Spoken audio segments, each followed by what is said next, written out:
So this month's topic being February, we always try to do some romance or love related thing, but we couldn't come up with a romance anime theme this year. So instead, we're going to talk about the series that we love! We're going to talk about our favorite 11 anime and our favorite 11 manga, 2 separate lists. So, but before we get to our lists, we are doing our interrogation room question, which is, what was the first anime you owned the full run of? So I guess, no, don't count movies or anything like that. Nothing you could buy one and done. Especially because, actually, this question works well because we're a little bit older, where you had to buy a lot in order to get the whole thing, where now, usually, you just buy like 1 disc and it's the whole thing, or 2 maybe. And plus it helps me because, I think we're all picking things that we bought ourselves, but Daniel, my brother, bought a lot of our original anime back when we just would get stuff on bootleg from Chinatown. And since if you count out movies and stuff, I don't have to try to remember what was the first movie Daniel and Tony got from like some rinky-dink Chinatown place. So that really just makes it a lot easier for me. Interpret the question the way you wish. Feel free to answer in the comments. Okay, Al, you go first. Okay, then the first series I bought with my own money in completion was Cowboy Bebop on DVD. Okay, that was not what I was expecting you to say. Interesting. Because it was the first thing I bought to completion, because I had a bunch of Ranma stuff, but I only had like little bits and pieces. And so the first series that I collected all the way through was Cowboy Bebop. And that's an excellent first. I told you to approve of it. I told you you would. I didn't tell you what it was. There's anybody who listened to the previous podcast. These answers are always a surprise to Kate. I was a poor college student, so I had to basically like get coupons and like little like $10 off things, but by hook and by crook, I finally got enough Amazon gift cards and enough little discounts that I bought all 6 DVDs of Cowboy Bebop. So will that be, like, make it special forever in your mind? Or did you have to think really long and hard about that? No. It was like, oh, no, it's definitely Cowboy Bebop, because I remember the process of saving up for it. The first anime that I owned all of, it was actually one of the first things I ever owned, period, of anime, which was Record of Lodoss War, subbed on VHS. Because, back in the day, dubs and subs were on different sets of tapes. So you had to, you had to commit to one. Because you didn't want that shit all mixed in together. That would be terrible. Record of Lodoss War was the OVA. I believe it was 6 tapes. And yeah, that was... It was one of those VHSs that like made the picture on the side when you put them all together. I really miss that because DVDs are so skinny. I mean, sometimes they do something cool across them. The VHS, you could really see it. So, you put it on your shelf and it looked really special because it made a big picture.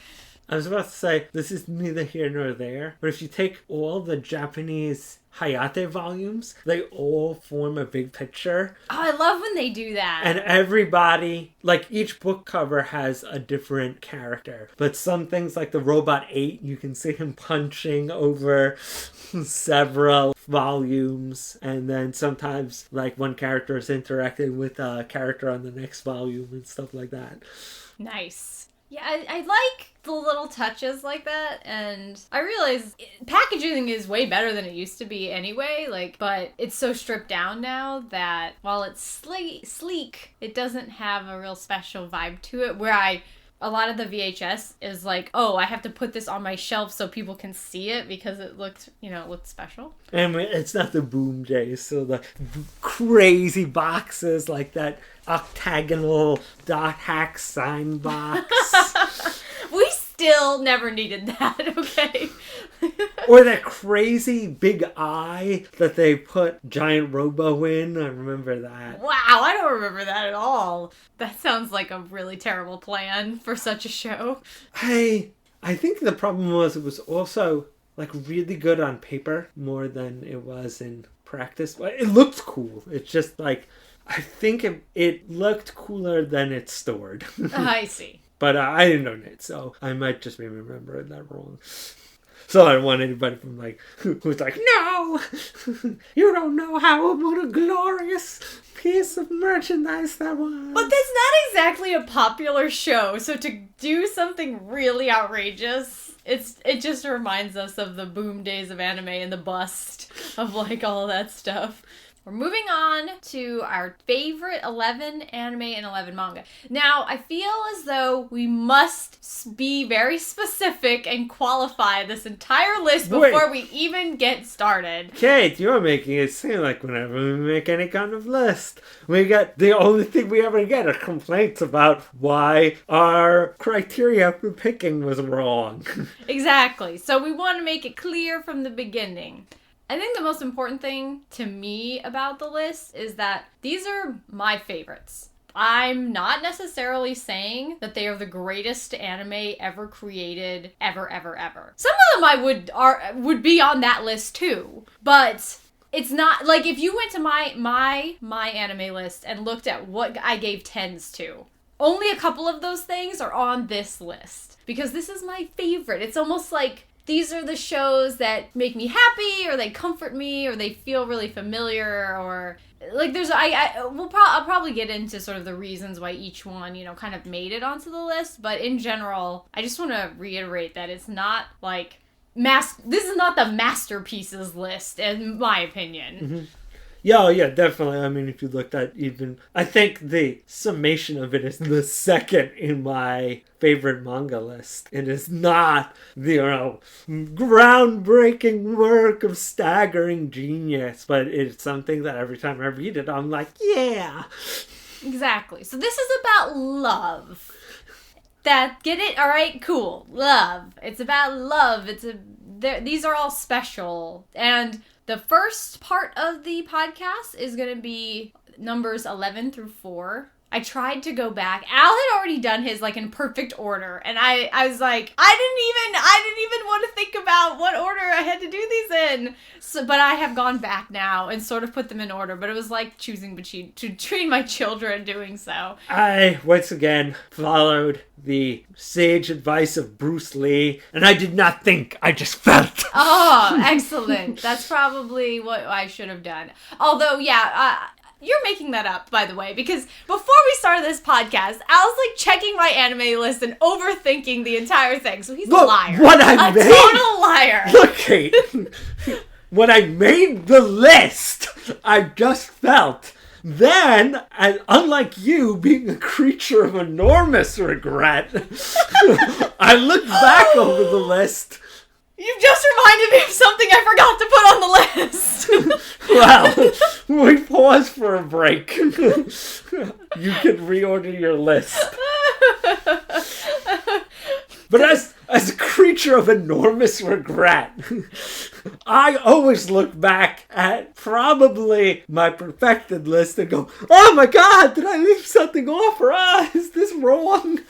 I'm sure I had trouble doing 11, okay? I literally told Al, wait, can't we make this favorite 27? It's like, that would make it a lot easier for me. But we whittled it down to 11, and we will even tell you about some of our almost made it onto the list. But it was really difficult doing this, so forgive us now before you even move on listening.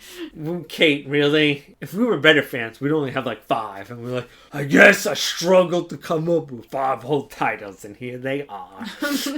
I can't even imagine only having 5. Okay, so now that we've sort of explained ourselves, we're going to take a quick break, and then we'll be back to start the countdown.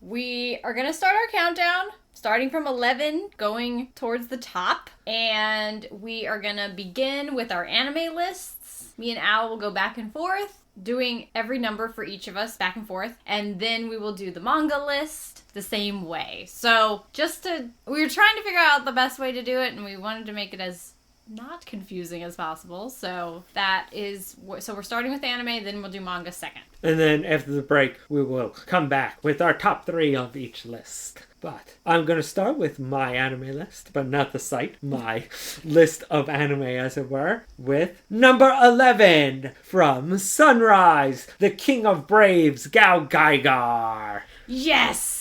Excellent. I figured I needed a super manly robot show that's filled with hard work and guts. I did not pick Gunbuster or Gurren Lagann. I picked Gao Gaigar. It's just like goofy fun. I mean, once again, it starts off kind of slow, but I do not need my shows to immediately pump me up to 11. And I think that really Gao Gaigar is all about the building. It's about taking this small little snowball of a very kind of standard King of Brave show and just amping it up every episode. And it starts off slow, but then kind of the goofy villains of the beginning, you learn more of their backstory and why some of them are tragic and why some of them are, just horrible guys. And then some of them are defeated and some of them are turned into allies because they're actually good guys. And then it pumps up and they're even bigger bad guys that were behind them. And bigger robots!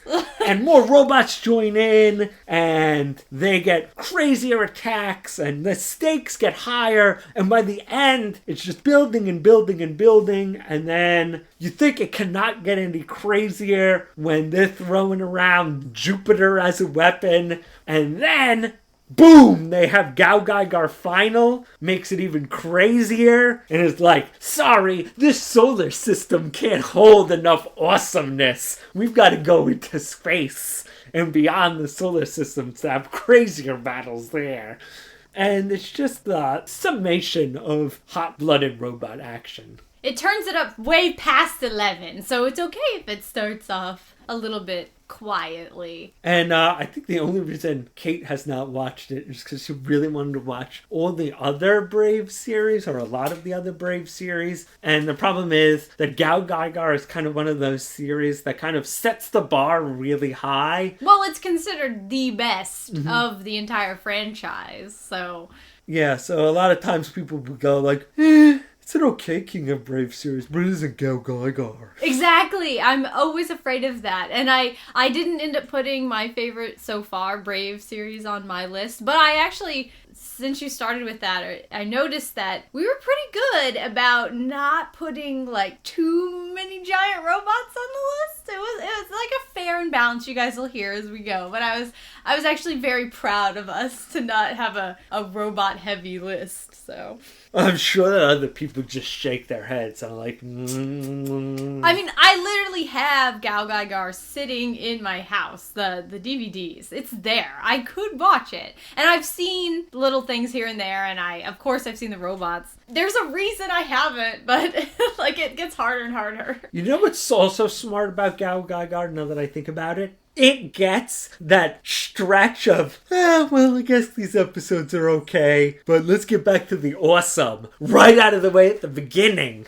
It's like they're all crowded into the front. Yes. And then after a certain point, there's no not awesome episodes? Yeah. Is that what you're saying? Because that's the problem with a lot of Sunrise shows. You have awesome beginning, and then you have like that block of slog, then like awesome, that block of slog, then like pure adrenaline. And they're like, let's get all that slog out of the way, and then just go for the awesome. It's an interesting way of doing things.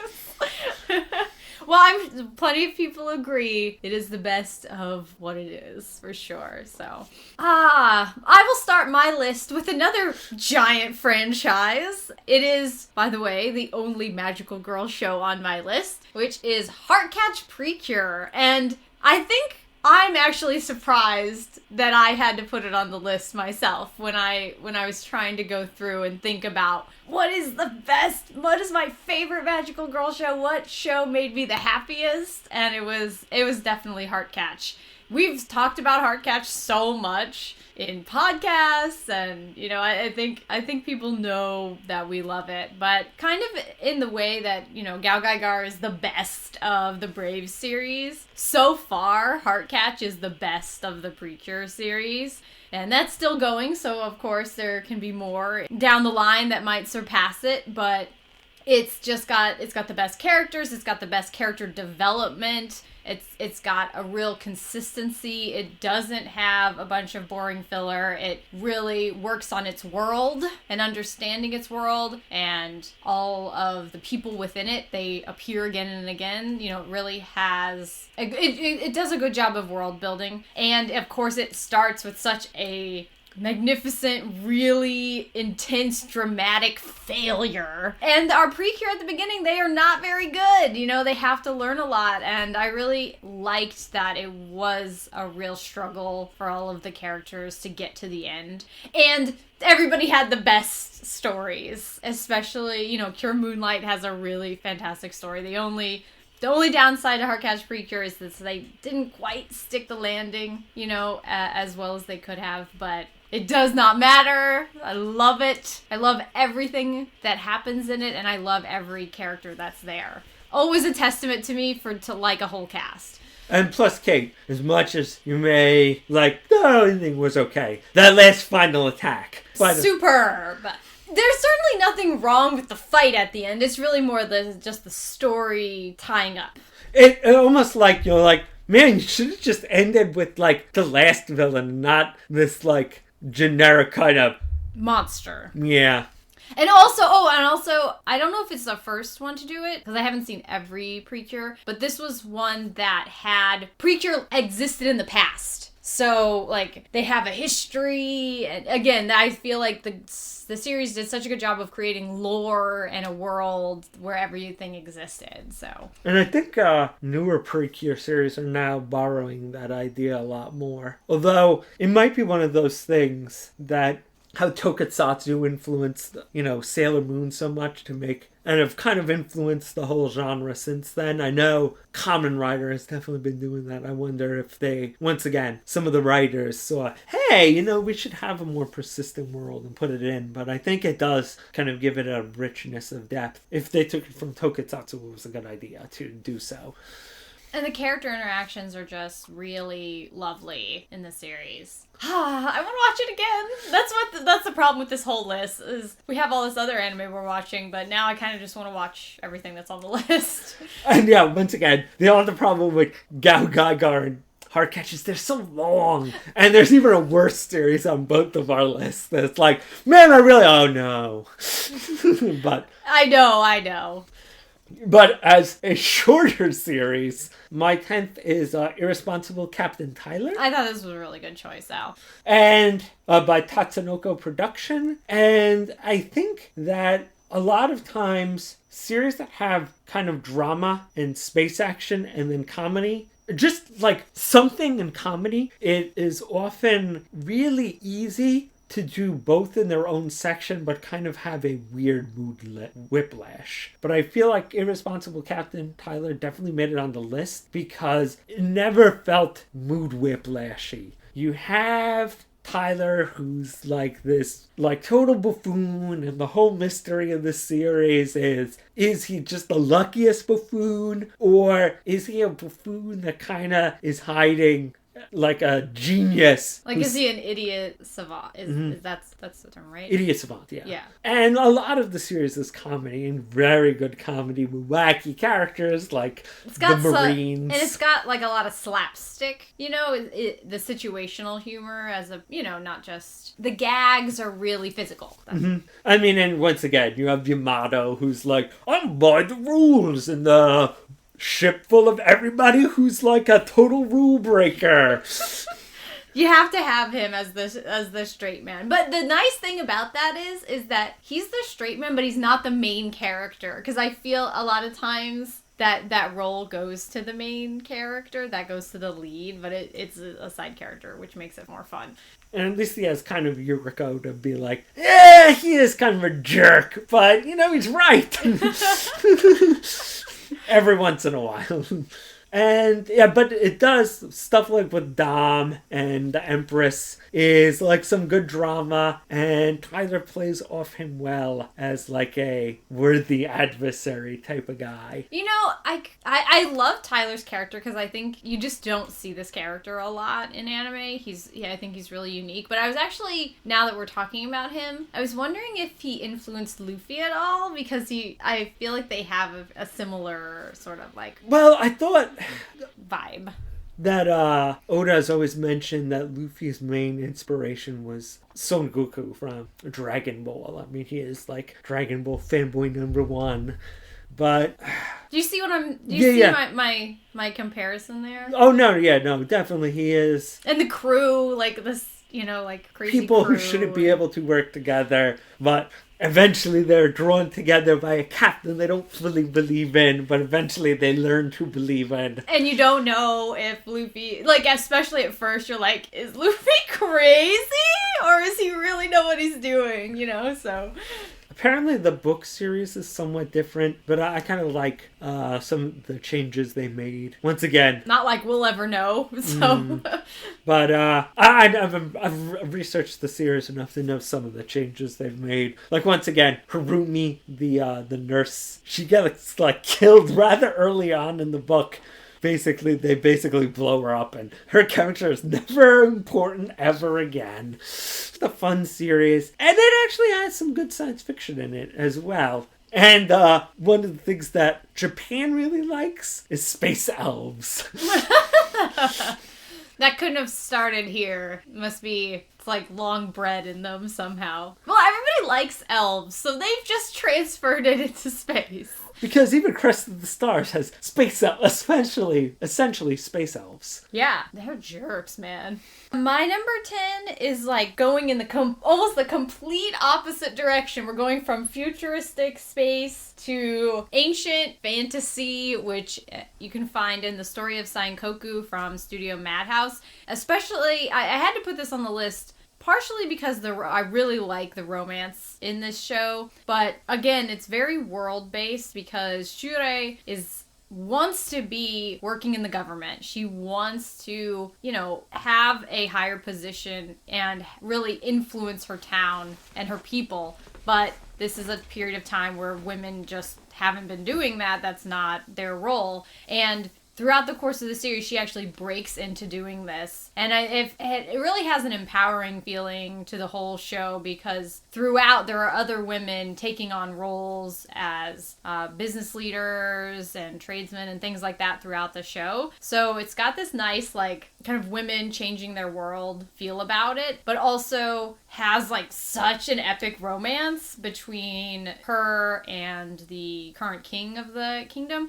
And one of the amazing things about the show is that they spend like 3/4 of the first season, and I'm mostly talking about the first season because the second season suffers a lot from not having the budget that the first season did. But in the first season, they spend like 3/4 of it apart. So this love story is being told from opposite ends of the country. You get a real sense that they both have responsibilities and lives, and yeah, they have feelings for each other, but there are some really important things going on, and so that's not necessarily the center focus of everything that they're doing, which I think was really nice. And I must address one of the common superficial complaints about the series, which is, well, why do I want to read a reverse harem show? I mean, I don't like standard harem, so why would reverse harem be any cooler? And I think that it's the idea that, they're all these good-looking guys, because as you mentioned, almost every guy in that series is good-looking, or is an old guy who they then flash back to when they were. Or there's like a ghost version of them that is good-looking. Oh, I forgot to mention that? Sorry, guys. But I think everybody assumes, primary girl as primary female protagonist and hot guys everywhere, it's a reverse harem show. But in general, I'd say about 90% of the cast just either views her as woman who exists in the universe or as just a friend or colleague. Yeah, other person who works in the palace or person who works with the king. and was not, scheming how they can marry her as well. If anything, most of the scheming about marriage is Ryuki the king, because people are constantly trying to throw people at him for obvious reasons. Yeah, it does on the surface, especially if you look at it in the promotional art. Yeah, you see like all of these good-looking men. But yeah, they don't spend the series fawning over Sure. Again, they don't spend a lot of time together. There is this world, there are these government problems, there's all these political conspiracies going on within the show, so that's really the focus of what's going on. And the thing I think that's also easily to overlook about Story of Saikoku is there is a big supernatural part of the story, but they slowly feed it in, slowly giving you little bits of world building about that. And I think a problem with a lot of stuff, even stuff that's really good, like 12 Kingdoms, is basically when they fire hose you, all this exposition about like how the magic and stuff works. They don't do that here. It's just like you'll see a ghost or a supernatural power or a little bit of story here and then another one there. And it's always present, and sometimes they don't explain it till later on, but they don't overwhelm you. They just generally... You understand pretty quickly that it's this medieval kind of China-esque world, but they slowly give you, through very natural bits, all the other pieces of the world that you need to understand the greater story. And I think that's a nice little bit of storytelling that a lot of people may be craving but not realize it's actually here. And I'd add to that it's one of those worlds where magic exists, but it's not present it's not used all the time, it's one of because there's different kinds of fantasy worlds, so we know that there's like supernatural powers in this world, but like they only crop up very minorly throughout this at least from what was animated. Again, this is based on a long novel series which we'll never read, and I'll never know how it all turns out, but I might if I looked it on the internet or something. Wizards themselves seem few and far between, and even people who have inherited magic stuff tend to be pretty rare, and like you tend to guard what magic items you have. And like the assassins that pop up, they make a big deal that they have magic stuff, and even like they only give their magic stuff to like their highest agents. So there is magic stuff, but yeah, it is kind of either in the hands of the few powerful sorcerers or people who highly treasure it for being so rare. It's a really special show, and it definitely is underappreciated, especially because it ran in a family-friendly time slot, so the animation in the first season is also really good. Which is, both the pride and curse of family-friendly shows. As much as people complain there aren't enough, the fandom tends to overlook those shows as well.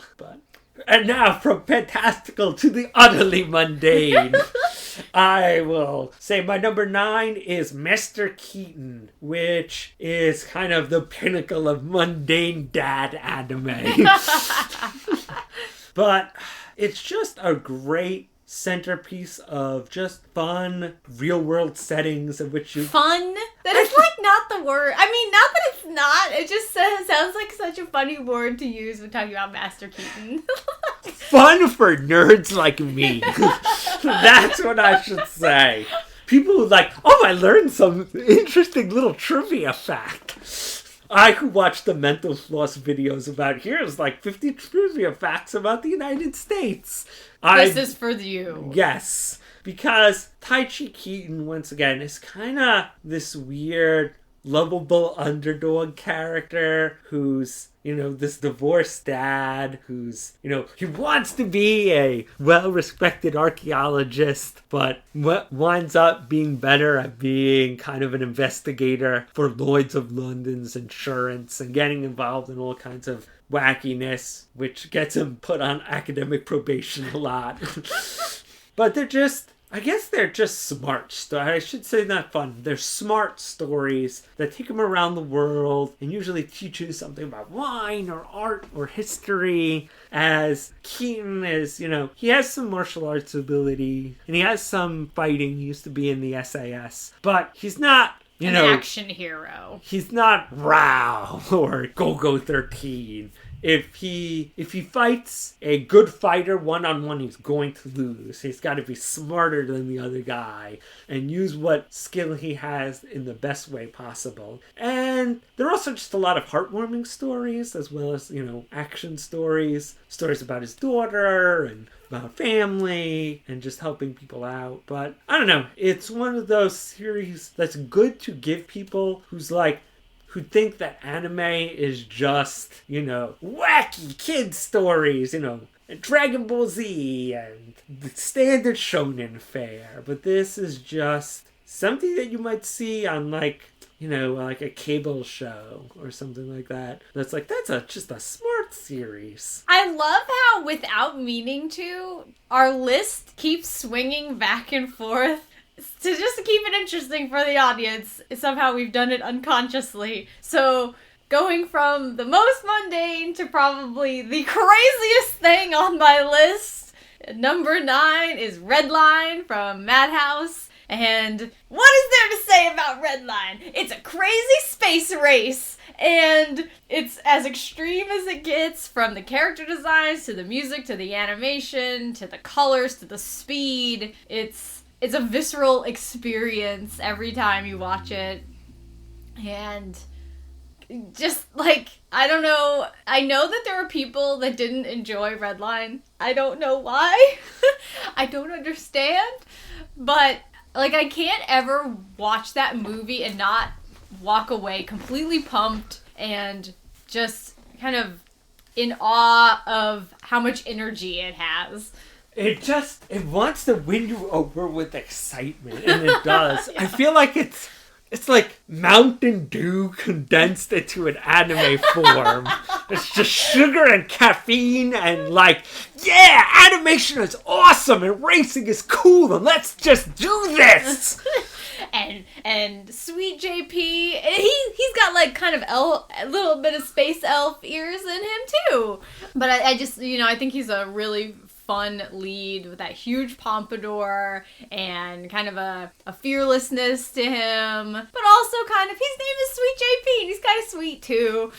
And it has a little bit of depth to it. It's not, you will not be pondering over the meaning of things like it was... oh my god, the giant baby alien thing, that certainly is... No, whatever. Representative of Sweet JP's ennui about the state of the galactic economy. Which is actually reflective of 1990s Japanese economy. Wow, that was really good. See, Kate, I could have been a pretentious English major in my heart if I really wanted to be. But it's just a fun movie that it's great to just, if you're just sitting around and you're just like, let's watch something fun. And it's got, it has enough action and has enough racing that, and it puts them together in the most fantastic way possible. Let's watch Redline. Let's stop recording this podcast and just watch Redline.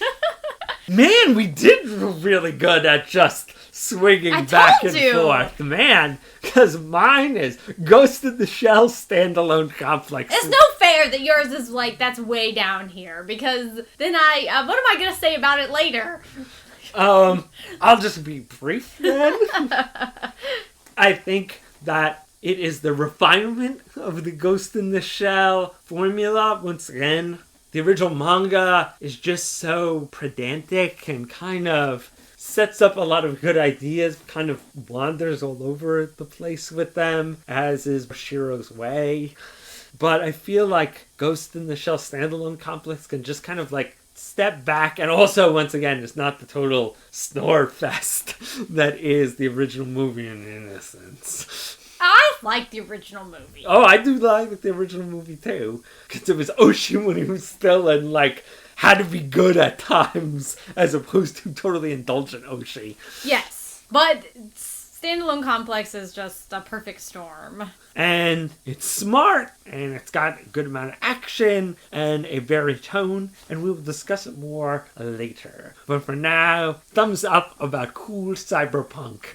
Yes, it's true. And it totally, once again, but it is not just pure cotton candy action. There is a lot of just intellectual and just political analysis of both world politics and especially Japanese politics. And also, I think, you get that ethical about cyberization and, like the ethics of cyberizing your body and things like that. And also tachikomas.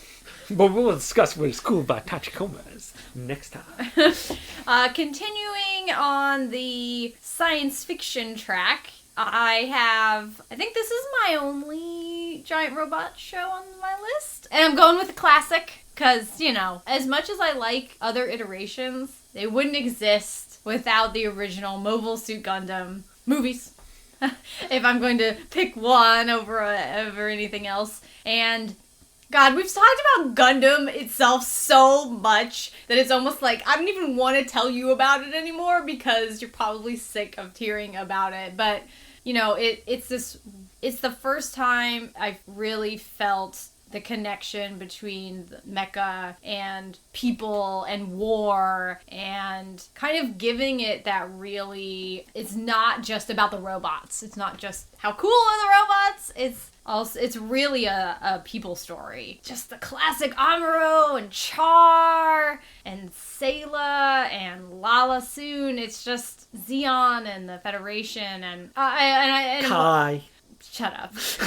And also, really like that because of the characters that this story tends to focus on, you really end up feeling like neither side is right. I think one side is more right than the other, but if it's almost like, but if that side was run by these people, it would be right. And, it really has that dilemma that comes with, like, the grayness of politics and war, and it's wonderful. And once again, it just moved the genre into real robot. There was still a lot of super robot in it, and you can see the inklings of real robot and other stuff like Zambot 3. But this was kind of the first show that said, let's really look at these as tools of war, and what does that mean for what we're doing. And like I said, even though the robots are cool, like I'm a huge Zaku 2 fan, but it's not about the robots. It's more about the people, and I think, again, that was sort of something that made it really special. So serious, please let's flip it up. What's next? Then we would have to go, if I do not put this on any of my lists, then I'm just lying to someone. So, my number 7 is Fate Zero by UFO Table. And it's a good thing that's on the list now, because the only person you'd be lying to is yourself. I think it is probably the best realized of the adaptations of a Type Moon universe. Just kind of, I know a lot of people don't like kind of the weird idealism of Shiro, and none of that is in, or like too many teen characters, but these are almost all older characters, a lot of grayness in basically a magical battle where people talk about magical strategy and then duke it out, which is, as anybody who reads the blog, a thing that bores other people, but fascinates me to no end. Alright, if I ask a question, am I not going to get like a 45-minute answer? I will try my best. Why are they battling? What do they get out of it? Theoretically, if you win the Holy Grail War, the giant engine of the Holy Grail will grant you any wish. Okay. So if you, say, are a battle-weary mercenary who is tired of constantly having to murder people, you could wish for world peace, and the Grail would grant it to you. But never mind. If I start asking questions.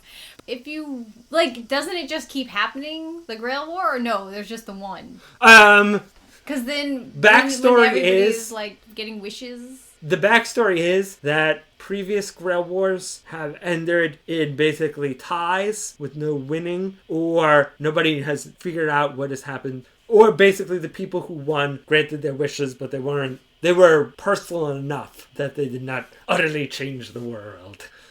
So winning it doesn't end it. Yes. It just goes on forever. Yes. Okay. So basically, every time the Grail gets enough energy to... How does it get... Never mind! Never mind! Never mind. I just wanted to prove to the people listening that I don't know anything about this. That was just a very elaborate ruse to hopefully once and for all prove that you are not the Type Moon fan in this blog. Yeah.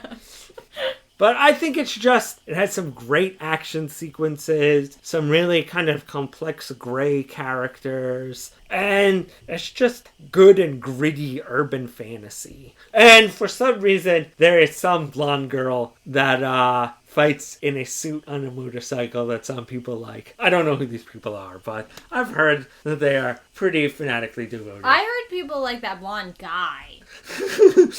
I heard a lot about him. I see. So, what we're saying is, there is a blonde person in the series for everyone. Yeah. I guess so. Finally, we've now swerved back to something completely unrelated. So, my number 7 is Sherlock Hound. And I think it also is, this slot is for prerequisite. We had to have one of these on our lists. I had to have a Type Moon thing. You had to have something with Sherlock Holmes and dogs in it. The perfect culmination of both of those things, people. Sherlock Hound is... It isn't part of the World Masterpiece Theater, but if you watch it, it has very much sort of that pedigree, and Miyazaki worked on a few of the episodes in the beginning. I don't know what else I need to say about it. Al already said, it's Sherlock Holmes, but everybody in the world is dogs, and, like, that is wonderful magnificence! I mean, even the one manga series that I think recently got licensed where Sherlock Holmes becomes a dog cannot equal the magnificence of the Sherlock Hound idea. No, especially because it is a children's show, but it is so delightful when you watch it because it's got a lot of action to it. It's got a lot of comedy in it, but it also actually tackles like a ton of Sherlock's real cases. So they're taking those stories and then reimagining them and adapting them into this children's show. So they're all like they're there, like the speckled band and stuff like that. So like and there are actually, you know, especially from my childhood memory of watching the show, and that's another reason I think it's so close to my heart. But like there are some episodes which are like kind of scary, and you know Watson is carrying his gun, and Moriarty has his like 2 goons, and they're mostly like really goofy and a foil throughout the series as comedy. Oh, and Mrs. Hudson is a badass. So it's like excellent coming together. I mean, if you just watch the opening of the show, and you can watch the show for free on YouTube legally, but just watch the opening, and I feel like it's kind of wondrous and magical, and I love it. I'm so happy that I am able to own it all on DVD, which is very difficult to find nowadays. So, and once again, I think that it's a show that you can watch with your kids, which I think since some of our listenership is older and has children of their own, you sometimes wonder, what can I watch with my little ones that is not, you know, Ninja Scroll? Definitely watch that with your little ones. But I feel like, yeah, that's something that's just like everybody can gather around and just have a good time watching. And I think that is special in its own right. And now, something else you can watch with your kids if you're a weirdo. Almost. You can almost watch it with your kids. Is, once again, I think one of those titles I have to say is not on the list because it's the most well-written masterpiece of all time, but it's just fun, is Dirty Pair. That is just in this pulp universe that kind of is not concerned about the deep ramifications of the technology. It's about, man, what kind of cool science fiction would just exist in the world of our childhood dreams? And then let's have 2 sexy girls go around and blow stuff up with it. Also the cat. I love the cat. And Mookie the cat. And it's just about these 2 girls who are trouble consultants who have to solve crazy crimes and deal with Mostly solve them by blowing things up. And deal with, tense situations in a comedic and fun manner. And Kei and Yuri are just super likable and just sexy, but in a confident way that I found a lot of women can really just get behind as well. Being like, their outfits are cheesecakey, but I just didn't love them. And it's just a fun series about them going around doing silliness. But they do borrow quite a bit from kind of the more mature science fiction as well. So obviously the people who wrote for the show had a background in the more illustrious science fiction, but they just kind of take it to the fun places. I noticed that your list is very science fiction heavy, actually, now that we're, going through it. Look, Kate, I'm not saying it's a bad thing. I just noticed. You see my secret background as a old science fiction fan who just hated science fiction fandom.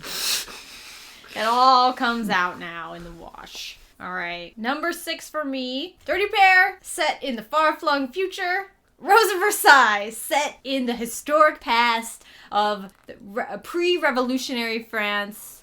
I had to sort of pick. I was like, Rose of Versailles, Revolutionary Girl, I don't know. But I have such an affinity for that 70s style that is in shoujo that I had to go with Rose of Versailles. The melodrama is high.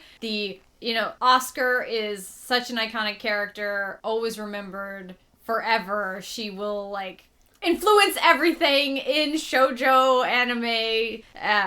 Shonen to certain degrees. She is the best man who was ever a woman. And the show itself takes, when you watch it, it's almost like you don't realize how much effort was put into this show because it's so old and you're not really necessarily going to be impressed by the animation, but you should be. And you should be impressed by all the flourishes in the show and the flowers flying and the stills, the dramatic still moments. And of course, evil mustache shooting children in the back as they run away. Classic!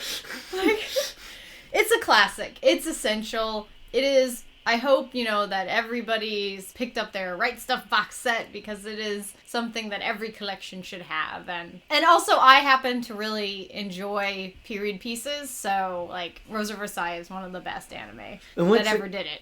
And once again, I think that the greatest testament to it is France, who is usually very particular and persnickety about their characterization in other countries. Is like, Rose of Versailles, thumbs up, give us more. Love, love, love. So they definitely approve, so it is obviously doing something right.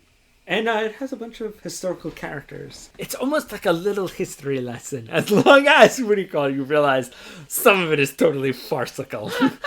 Spoilers, lots of people die. Moving back to the future because you can't resist.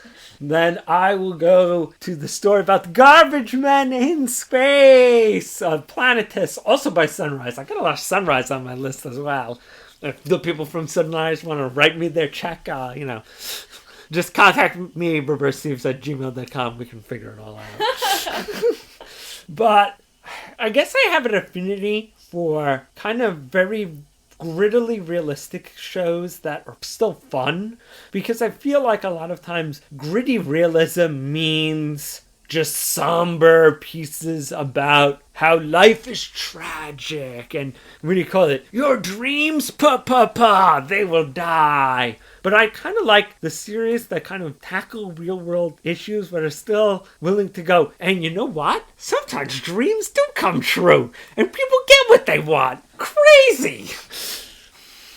And I feel like Planetus, even though the characters are basically space garbage men, it's about each of them having a dream and trying to go for it and succeeding in some degrees. Maybe not how they initially set out to succeed, and maybe not a full success, but generally working towards their dreams and accomplishing them and just going beyond the mold that people put them in. And I also also like certain shows that spotlight characters or jobs or people that really go overlooked. Like, you know, I think in this particular series, it's like their job is so essential, but nobody gives them any respect, even though it's like, if we didn't do this job, you'd all be dead. Or basically space travel would halt, and it would just take years, if not decades, to undo the damage and basically get space back to the place where we could travel again. And it is like really good hard sci-fi. I'm sure that if you're Neil deGrasse Tyson, you can nitpick, you know, this little thing there and that little thing there. But a good 95% of it is solid speculative science fiction and based on good science. And thereby, it has this feeling that it could just be, you know, next Sunday AD.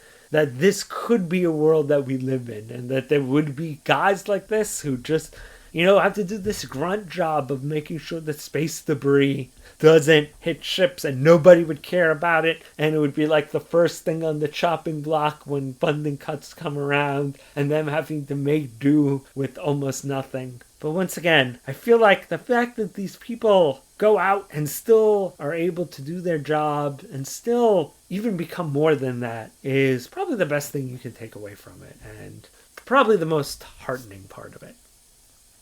Number 5 is probably one of my favorite romances, all said and done, which is The Girl Who Leapt Through Time from Studio Madhouse, and of course from the illustrious Mamoru Hosoda. First of all, it's so much better than any adaptation of this story or retelling of this story that I've ever gotten to experience. You know, because this is sort of a sequel to the original story, and I'm trying to put it as succinctly as possible. Like, if you've never seen the film, it is a bit of a spoiler to say she runs into the science lab, she finds an object completely by accident, somebody else was there, and she doesn't realize it, but suddenly when she jumps, she can travel through time. And throughout the movie, she keeps trying to change these little things. At first, she's using it very frivolously. Her pudding gets eaten at the house, so she keeps like, no! Like, that was mine! So she keeps trying to change it. But then, sort of the era of that, and then also the consequence, and then the real need for it builds up over the course of the film. And she's also struggling in high school. She has these 2 guy friends. They've been together a long time, and then she's kind of not sure.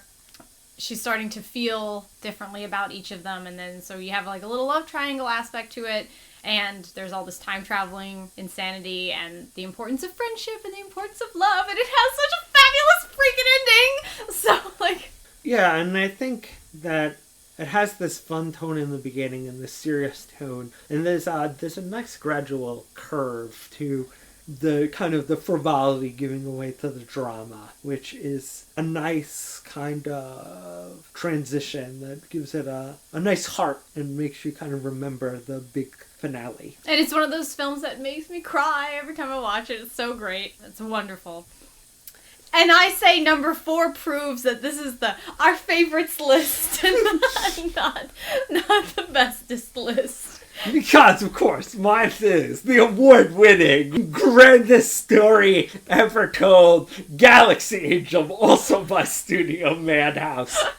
And Galaxy Angel's really hit or miss. I mean, it's 4 seasons, and every episode is divided into 2 stories, so that's like a tremendous number of episodes of just a comedy show. So there are going to be some stinkers in there. But I feel kind of like what I think of people when they're talking about Space Dandy not being consistent. Like, you can't expect like a show like that to be consistent. You've got to be like, yeah, you got to remember the episodes that pump you up, because that's what that kind of show excels at. And Galaxy Angel is about these 5 girls who are supposedly elite space agents. And supposedly is in heavy quotes. and they collect the lost technology, which is fantastic ancient technology. And it just gets them into various troubles. And sometimes they don't even care about the lost technology. Like one episode, one of the characters decides, you know what we gotta do? We've gotta quit our jobs as Galaxy Angels and win the Battle of the Bands contest. And then one of them mentions, none of us knows how to play instruments. And she's like, I don't care. That's why we gotta quit the military. So we can learn our instruments and win the Battle of the Bands. And not even to save an orphanage, just because she wants to win the Battle of the Bands concert. And once again, some of the episodes, like them saving a cat, may be dumb, but some of the episodes need money to save the Galaxy Angels, so they make a company where they make a candy that tastes like the flute of the boy you liked in high school. Ew! And then they become millionaires. But I'm sure they lose all that money by the end of the episode. Yes. And it's just, when it hits it out of the park, it is hysterical. And I just love their really dorky personalities. And just the way that some episodes will just go 180 off in just these weird, bizarre directions. And sometimes some of the cast tries to kill the other cast over frivolous things. And yeah, every season they have one totally for serious Forte episode where, like, she has to go and save one of her old war comrades, or has to get her driver's license renewed, and in the yeah, that sounds really serious. And in the process, save an old suicidal man who's given up on life. Okay. And so it's just, every episode has a very different tone, and there's just an episode for everybody out there. That is Galaxy Angel. And it is definitely not the smartest show, but it is definitely one of my favorites. So my number 4, and I know people are gonna be mad that it's not in the top 3, but look, okay, I really struggled with this whole thing. Number 4 is, and I think this one, Al said that Galaxy Angel has an episode for everyone. I think that this one literally has an episode for every human being on Earth, probably, by the time they're all through. It's Legend of the Galactic Heroes, the longest, bestest, most wonderfulest space opera epic ever made into anime form, period. I mean, it's on Al's list, so I didn't want to, over talk about it, but it's the best. I really hope that the new series, whatever it is a Rutenthal Mittenmeyer Gaiden series. That's all I want, guys. Please, please, please, please, please. Please, give me that. And some of the other characters can appear in the background every once in a while. They can. Fahrenheit 451, he is so there. Porn stash. No! Why no porn stash? He's just a fun historian who likes music. I guess. It's just that his name is Porn Stash. Yeah, I'm really curious whatever new, piece of the story we're gonna get. I'm so excited. But Legend of the Galactic Heroes is just the best. We've done a whole podcast about it. I'm not gonna go into it. And plus I have to talk about it eventually. Yeah, so. And it spans years within its show, So that concludes the anime portion of the first part. So that was 11 through 4. Now we're moving on to our favorite manga, starting with number 11. Remember, as we said before, favorite, not best. I don't think you have to qualify that for number 11. Well, you might have to do it later. Maybe. Yeah, definitely. Definitely. But my 11th is 20th and 21st Century Boys by Naoki Urasawa. And he made it on the anime and the manga list. Well, the thing about Master Keaton is it's so episodic. It's just once again, like Galaxy Angel, there are going to be some stories that are awesome, and some stories, it was okay, and some stories, But, there's, once again, it's pretty much an anthology series. But 20th Century Boys is kind of Urasawa at his, best of slow build. And just ramping up the tension and the mysteries. And just every book you finish, you're like, what's gonna happen next?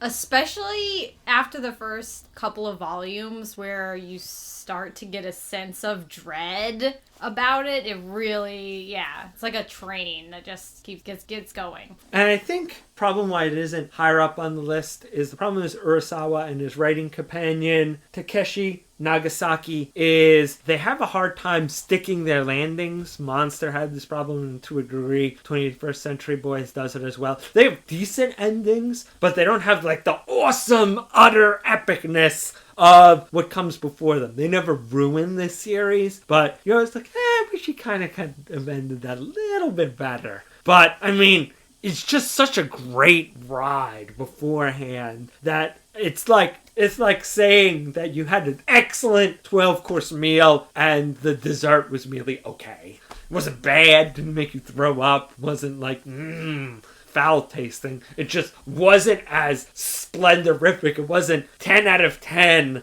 like everything, all the other courses that came before it. I remember the end of 20th Century Boys. The thing for me was that at the very, very end, I still wasn't 100% sure who Friend was. Like, I was like, I think I know, but I'm still not totally sure. But yeah, it is this kind of multi-generational story that shifts back and forth between times and has all these mysteries and betrayals and conspiracies and music. And a little bit of the supernatural, It's just kind of taking what was in Monster and kind of expanding upon it. There's some great characters like Ocho and Kenji and his niece Kana. Just the suspense is so palpable and really... And to keep suspense for like 20 volumes is pretty difficult. So that is in itself is a triumph. If you get through the 3 books, you just cannot stop. You will just buy them or take them out from the library or do what you need to finish that story. Exactly. Okay, number 11 on my list is Penguin Revolution from Sakura Tsukuba.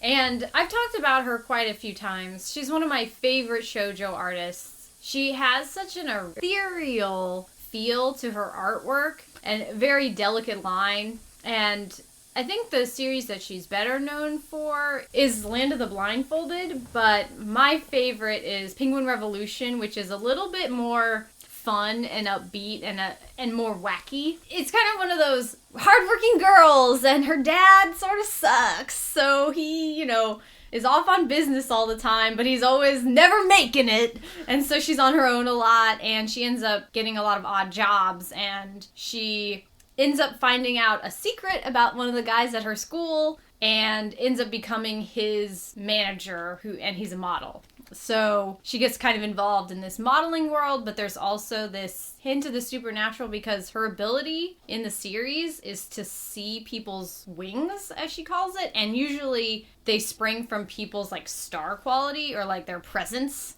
So when she first meets this guy, they're like, just little, whatever. And his roommates are like crazy. And she has this memory from when she was a child of a woman on stage with these amazing wings.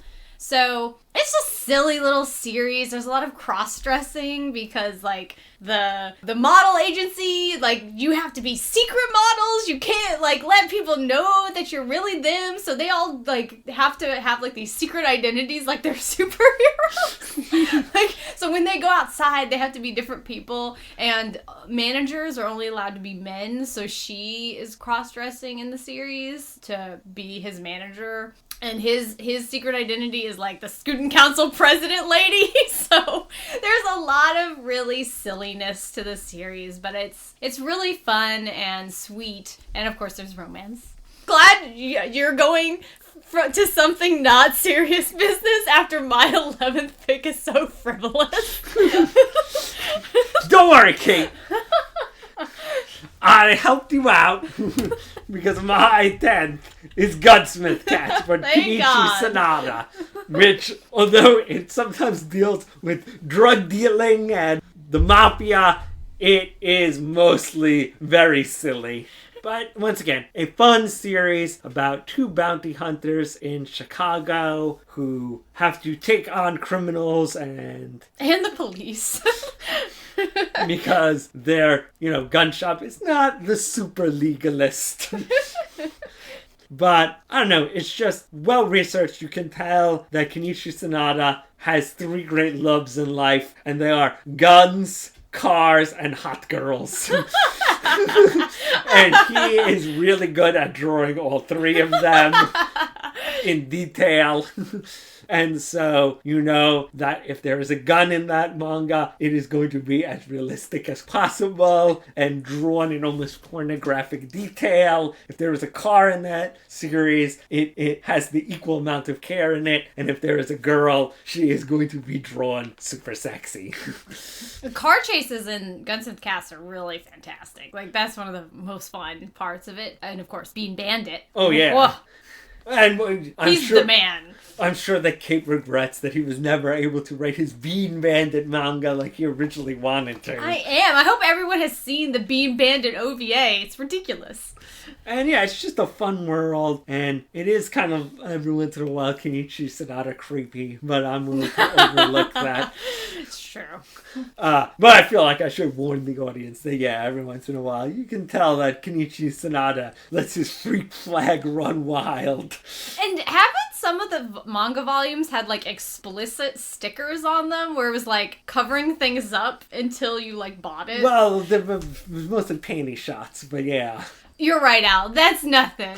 It's just like they have covered up worse things on manga covers. That's true. I'm not saying that the stickers are not there for a good reason. I'm just saying that they're not the worst case scenario. Fair enough. My number 10 is Apocalypse, the most serious business. Like, it takes itself way more seriously than it even needs to, which is the probably to never be completed X by Clamp. And I tell you though, they draw the end of the world with such loving detail that you don't mind it as much. To me, this is like the best thing that they've ever written, and it's, of course, high melodrama, but I think it really, takes on this epic story about 2 factions that are trying to control the world and ultimately will end up destroying it. And it's got great action, beautiful art, and lots of violence.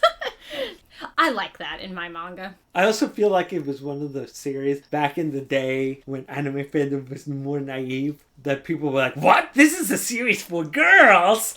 Back when they didn't realize that the enormously pretty guy cast should have been more of a hint to them of where it came from.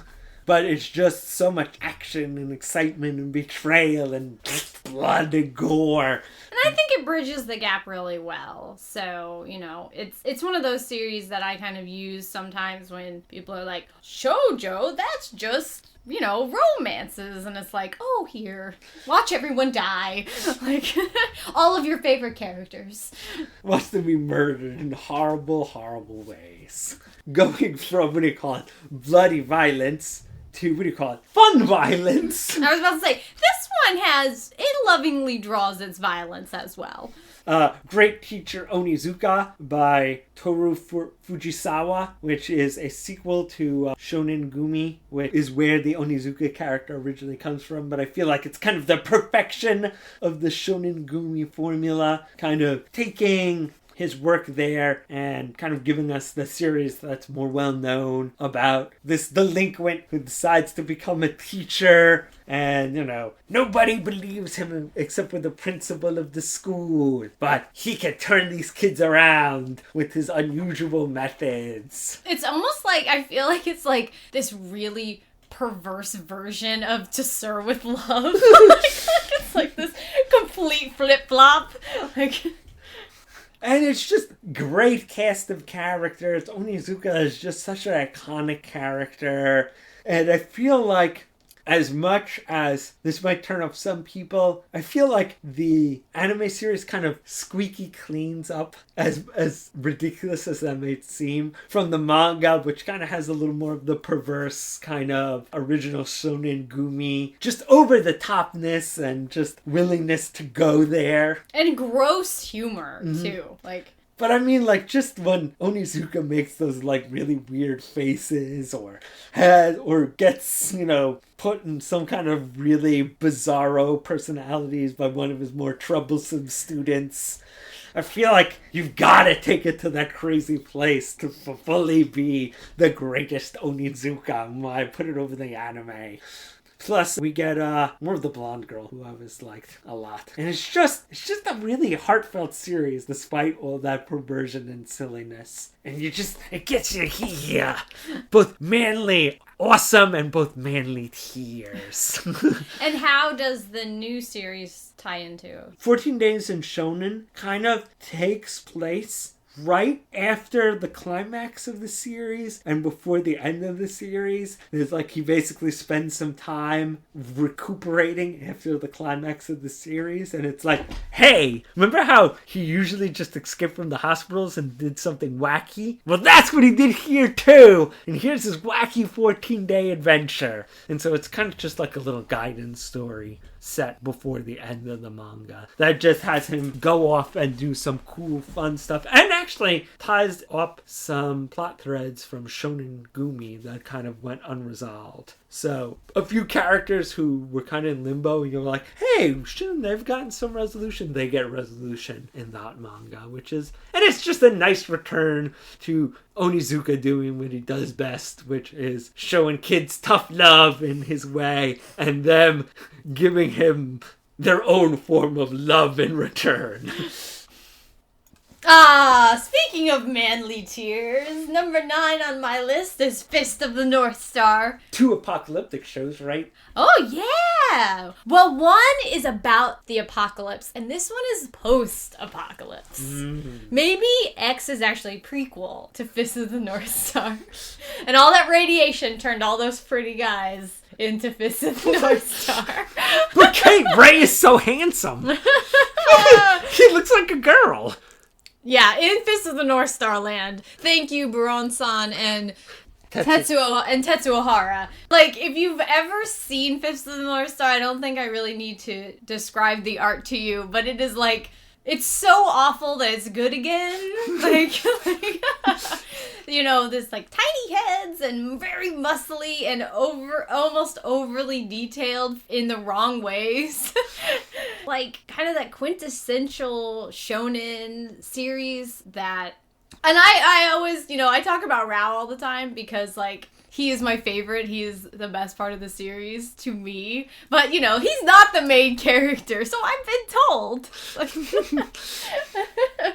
You know, it's got like such like a great spirit to it, even if Rao is not the main character, because, you know, Rao's like a bad guy or something. Once again, to quote Wreck-It Ralph, just because you're a bad guy doesn't mean you're a bad guy. Yeah, exactly. He has his own world philosophy. But, of course, you know, it's another series that has like amazing violence, and it's well known for people exploding because you're already dead. You know it all. Like, it's almost like played out, all of the you are shocked. And, you know, it's all so well known at this point. But it's set a lot of precedents, and it's just so iconic. But for a reason, that it has this thing of being an enduring classic. Yeah, I was about to say, it's enduring. Like, you can read it now, and it's not, I don't feel like it's dated. Even, like, because if they made this series right now, it would still look like this. Like, make no mistake. I mean, it is definitely influenced by the 80s and influenced by, like, Mad Max and, you know, like, certainly 80s film. But, like, I still feel like even if they made it right now, it still looks the same. And of course, going to...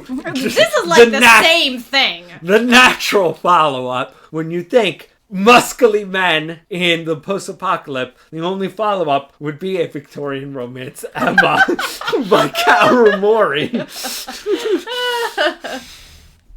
Sadly, we did not split the difference by going back to you and putting Wolfsmund as it's just a wonderful period piece that kind of just lives in this kind of historical English romance about an upstairs downstairs tale of an upper class gentleman falling in love with an educated maid.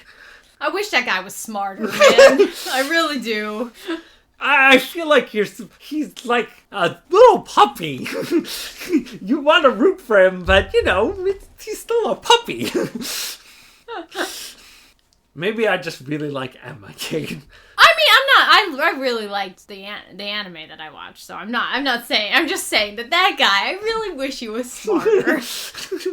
But it just has such a loving detail to recreating the era and having the signs and the sights and the architecture of the time. And it does take a little liberty with the social climate of the time, but I feel like it tells a richer story for that. And I mean, the author acknowledges it at points, but she tells such a fun story and such an uplifting story that, it doesn't really matter. What matters is that it deals with the spirit of the time and kind of this wonderful, heartwarming story. And it's like a quiet, very quiet series. And once again, it's a piece that you can watch with possibly with people who don't normally listen to anime or watch anime. And it's just a fun time.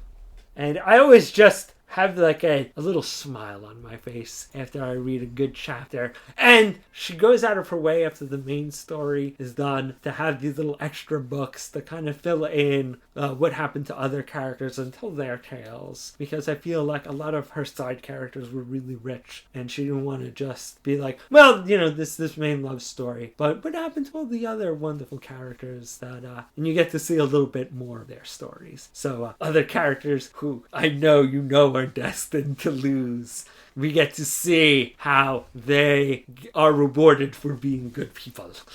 Yeah, it does seem like from what I watched the anime, obviously we're talking about the manga, which could be very different, I don't know. But I liked that it wasn't a lot of backstabbing. It's not Downton Abbey, alright? Not that I don't love me some Downton Abbey, but it's definitely a more quiet series, so. There's some drama and no, you cannot love this girl, and no, you can never be together, and a little bit of backstabbing with one or two people. But mostly it's just a heartfelt tale that warms the cockles.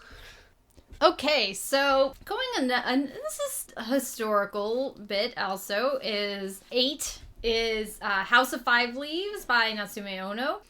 This was kind of a surprise for me when I was making the list, but after I finally got all the volumes and just really sat down and was able to take them all in, it's very quiet but ultimately really rewarding story about a group of people who are criminals, who are kidnappers by trade, which sounds like really terrible. And over the course of the series, they are terrible at points, but at the same time, I feel like you learn much more about who they are and where they come from and their characters through kind of this bad occupation that they have. And it's really like a character-driven story, not really about the crazy madness of kidnapping people and action based upon that. And it has a lot of surprises, especially concerning the past of our leader of the kidnapping gang. And of course they're called the Five Leaves. That's where the title of the series comes from.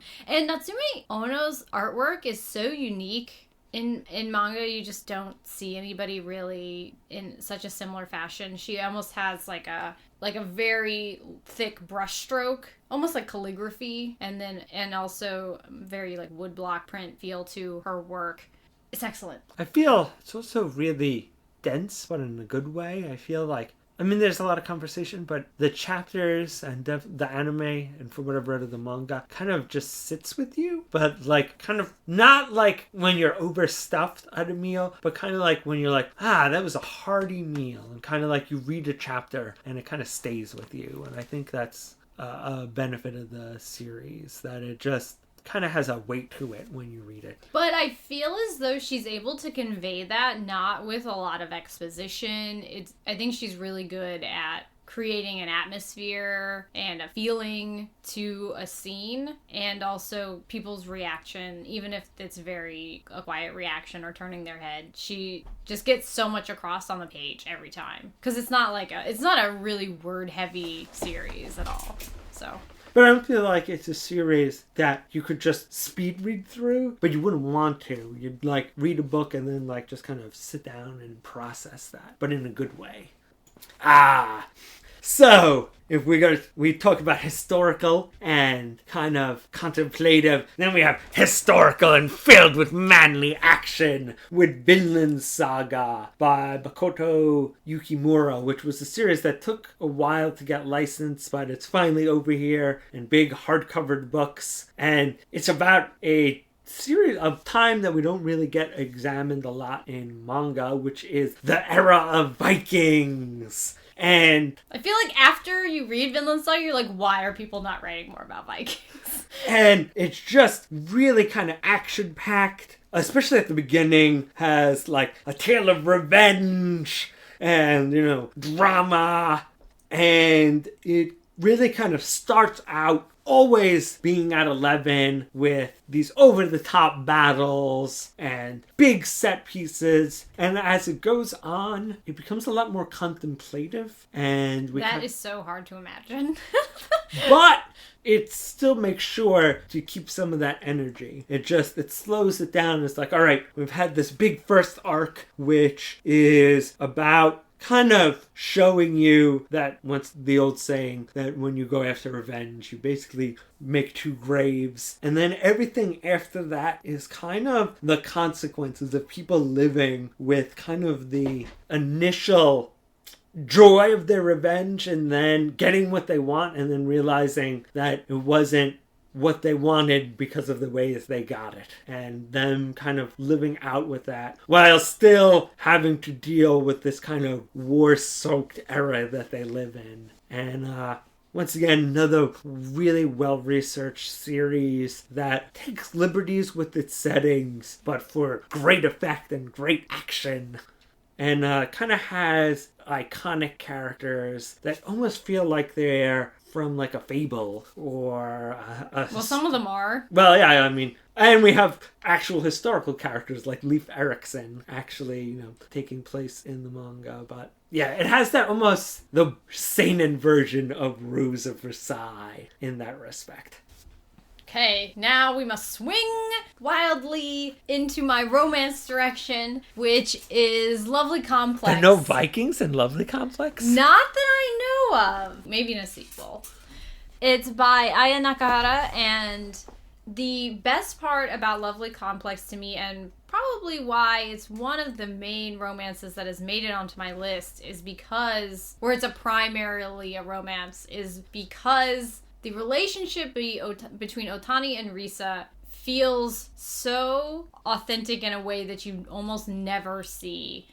They start out as friends, and this series does not pay lip service to the word friendship, okay? They actually have things in common, they like the same music, they go and do things together, like their personalities mesh together as friends do. They're not, complete opposites, they're actually very much alike, and they keep getting thrown together because some of their other friends are dating.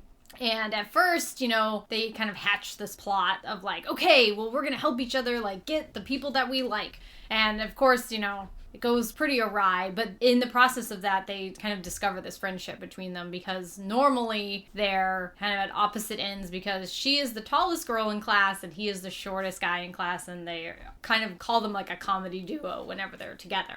But then, over the course of the series, Risa starts to like Otani, and then kind of the second half of the series is them actually being together and being in a relationship. But I just really like that this series kind of thinks about like, hey, if you were, interested in someone, maybe you guys should like know stuff about each other and have stuff in common and like, not just love at first sight with no real explanation of why. Or, oh, he's really nice and like everybody's really nice, but you never get a full sense of like who they are, or like people are not a summation of their hobbies, but people are also not just purely like their personality at school, like, like everybody's got a lot of pieces to them. So I feel like the series does a great job of kind of showing that connection that brings people together. And it's a very satisfying romance, so. Talking about satisfying romances. Oh God, what's next? Yamada-kun and the Seven Witches. Hey man, that has been very satisfying. By Miki Yoshikawa. The only reason that it's not higher on the list is because it hasn't finished yet. But she is a great comedy romance author. And really just one of the underappreciated mangaka here in the United States. I really hope she catches on. But Yamada and the Seven Witches is just, once again, she's really good at starting with a simple premise and then just building on it, expanding on it, and having every little arc do something new that still ties in thematically to where it started. And it starts out about people, this guy and the girl, whenever they kiss, they switch bodies, and then we learn that there are greater magical things afoot at the school that they both get involved in. But along the way, there is just hilarious comedic stuff and stuff for both the boys and the girls that is, as Kate is saying, for thumbs up. Yeah, Miki Yoshikawa is so the greatest because she gets guys and girls she just totally gets everybody and puts everything into one manga that everybody can enjoy all the time. So, and it's so funny that you called her a comedy romance author though, because I don't know, I think she's like a comedy author. Oh yeah, like, and there's a sprinkling of romance. Maybe there's some romance if she wants, but like Yankee-kun to Megane-chan, I don't think you'd call that like a comedy romance. You'd call it a comedy, so. And yeah, it's just really fun. The powers are funny. Just the casts are always just so wacky and vibrant. Yes.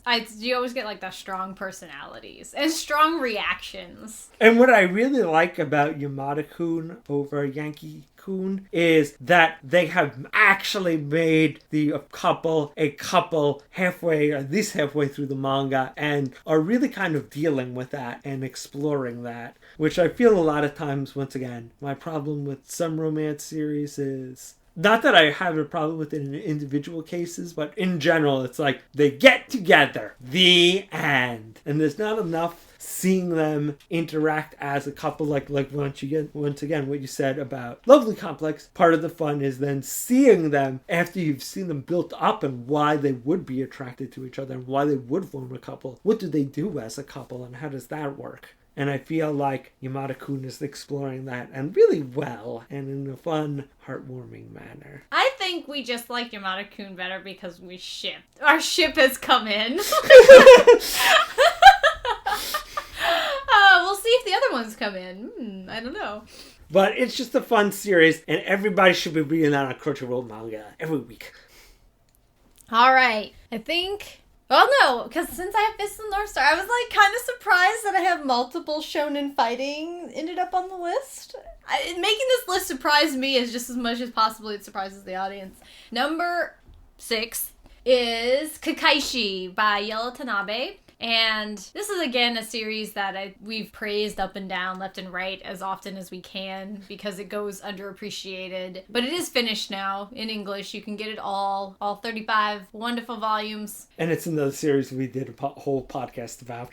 Yeah, but it's as I said, shonen fighting, and Yoshimori and his partner Tokine, they are basically protecting their school from yokai and supernatural monsters that show up, and they don't really know why they're showing up all the time. That's kind of one of the bigger mysteries in the series, but their families have been doing it for generations, and they're sort of rivals, but they're also friends, and a little romance in there. But the best part about Kakaishi is that they are really good as partners.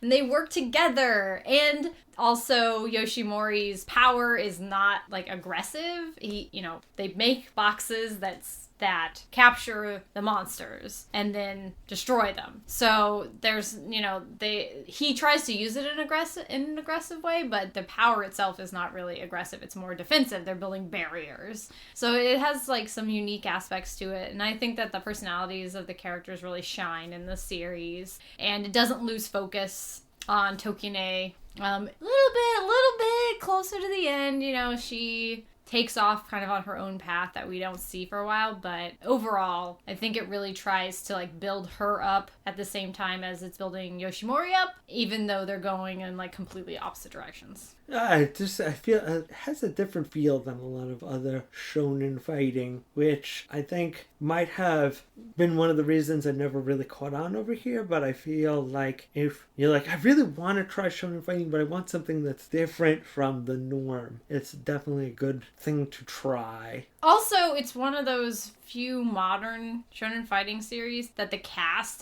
does not swell to some ridiculous number. You know, maybe by the end there's like five really important like central characters, you know, so it really stays focused over the course of the series, which I think is really nice. And it does have some pretty good mysteries and some terrifying monsters, so and some surprisingly creepy characters. Those are the monsters I'm thinking of. All right, in the spirit of Fist of the North Star.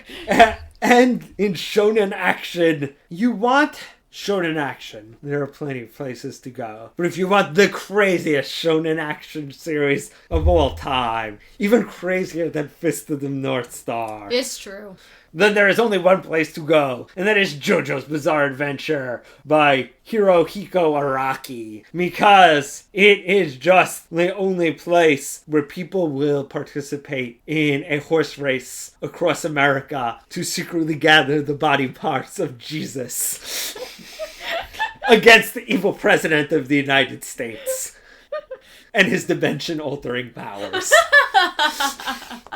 If you find another manga out there with that premise, then you are looking pretty deep into the back catalogs, my friend. But it is literally a bizarre adventure. It's generational, so if you don't like a story, you only have to wait about 10 or 12 books. Oh, shonen fighting. And you will get to a completely different cast of characters, but the powers are crazy. And once again, one of the big appeals is that a lot of times characters win by having the coolest power that then gets, oh, you thought that was my power level, but now I'm 10 levels power, so now my beam is even twice as, big. But most of the time, the characters, the power they begin with is the power they end with, and they just have to use it creatively against their new opponent. And that kind of strategy and let me figure out who I'm fighting, what their power is, and how to use my power to defeat them is just a nice twist, as opposed to the normal shonen power creep. And it's just a weird series. I was just gonna say, a nice twist, like the fashion and the characters' names. Most of them either named after musical acts or songs or fashion things. And it's something you just have to see to believe. Whether it's Jack the Ripper has become a vampire and jumps out of a horse, or the ancient Incan vampires of Wham, AC/DC, Santana, and Cars. And man, some of the most epic endings. And once again, the story is constantly changing, but still having that same JoJo's spirit. Coming in at number 5 for me, and I'm sure a few people might have been like, where is this? Like, is it on the list or not? It is Sailor Moon by Naoko Takeuchi, and I decided to pick the manga versus the anime because, it's a more condensed story, and also it's so beautiful, wonderfully told, and of course we have these new beautiful books out, so it all came together in the correct way. Sailor Moon is something that will always be special. I think it will always be special to a lot of people, and there's no way that I could not have it on this list because kickstarted this love of magical girls and for me. And I think it changed how Magical Girl operated. It just opened up this whole new avenue of magical magical girl that was not there before. It did. I mean, it definitely did that, but at the same time, you know, the traditional magical girl lives on, and it's not all, you know, going to be sort of this tokusatsu influenced story, but that's what Sailor Moon does. It like adds in that really great fighting element that people think is always been there, and of course it has its friendships and its romances and its melodrama and, you know, the kingdom on the moon, and I feel like it's just so like it's so ingrained like in my brain that it'll never go away. It's such a perfect little series, especially the manga. Obviously the anime is like very long, but if you've never for some reason like stayed away from Sailor Moon, go for the manga, because you get the story in a very condensed, almost perfect version. And yeah, once again, it's a good education on kind of a foundational, like Mobile Suit Gundam, a foundational shift in the genre. And speaking about foundational series, I'm going to put number 4 as Urusei Yatsura by Rumikyo Takahashi. And I feel like my manga list would not be complete without at least one Rumikyo Takahashi. Another one might come up later. But I feel like it's kind of one of her most iconic first series, not her first series, but an iconic, and her first long-running series. And it's just got these wacky characters, and I mean, Lum is still an icon today that you could just, you know, just show a silhouette or a single picture and people are like, that's Lum! I think also a lot of people don't even know the real name of the series. Like, they just think that the series is called Lum. But I feel like the rest of the characters went on to influence so much of Rumikyo Takahashi's later comedic work. I mean, Mendao is not just a staple of Rumikyo Takahashi, but so much anime of this, just, you know, the arrogant rich guy rival who thinks he's the handsome playboy but is really a heel. I love him.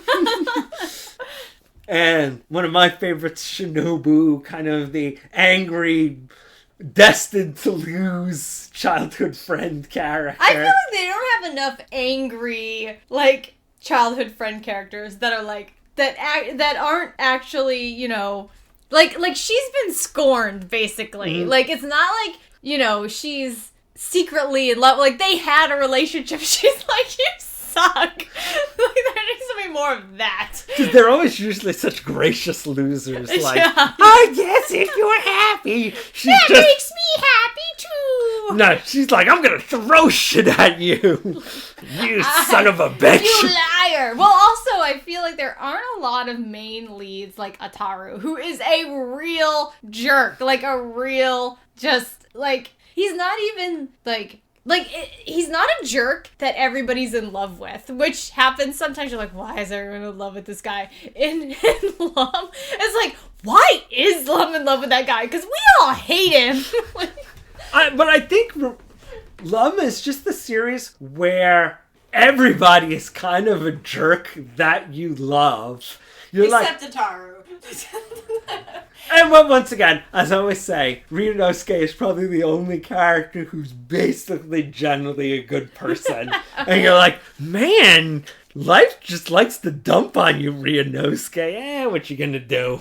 I just want to wear girls' clothing because I'm a girl. One day that'll happen. It's true, though. It makes it more... It's almost more fun because everybody is so horrible that you're like, well, if they do horrible things to each other, everybody's horrible. It's all right. But I feel like it's easy to make a series in which everybody is just an unlikable douchebag. But these people are it's like, they're terrible, but you like them anyway. So that's difficult. Yeah, and I think that's the real accomplishment. Then, you know... I feel like maybe that's Rumiko Takahashi's MO and everything. But anyway. But, and once again, it just goes all these weird places, and I don't know, it's just iconic. And although I started with Ranma, what really kind of hooked me was Urusei Yatsura. And it's just, I feel like it's old and it's not her most refined art or even her most fine comedy. But if you watch it, there's just this wonderful raw spirit that you should just at least sample a little of. All right. The end of the line. And I feel like this is a perfect one for me to go out on, is Blackjack by Osamu Tezuka. And it's, a classic. And it's like really great to see all the volumes lined up on my shelf. But Blackjack, he's a badass mercenary surgeon. Yes. It does. Even though the manga sometimes adheres so closely to getting like everything like when they open up a heart or they open up somebody's chest, getting all of the little details of the inside of the body right, everything else is crazy. Blackjack can bring people back to life, he can stitch things on and they will work again. I mean, his sidekick is like this basically collection of cancers put together for a little girl. Yeah.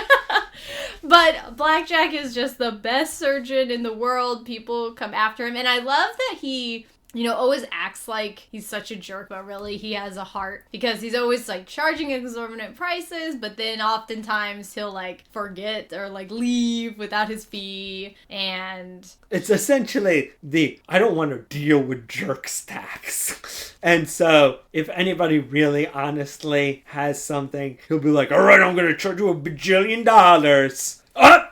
You got me. You did something, so I can't charge you $1 bajillion. Actually, kind-hearted person. Exactly. So he's gruff, but he really has a heart of gold. Also, he does surgery on himself multiple times throughout the series, including one time in the desert, in a bubble, while being attacked by dingoes.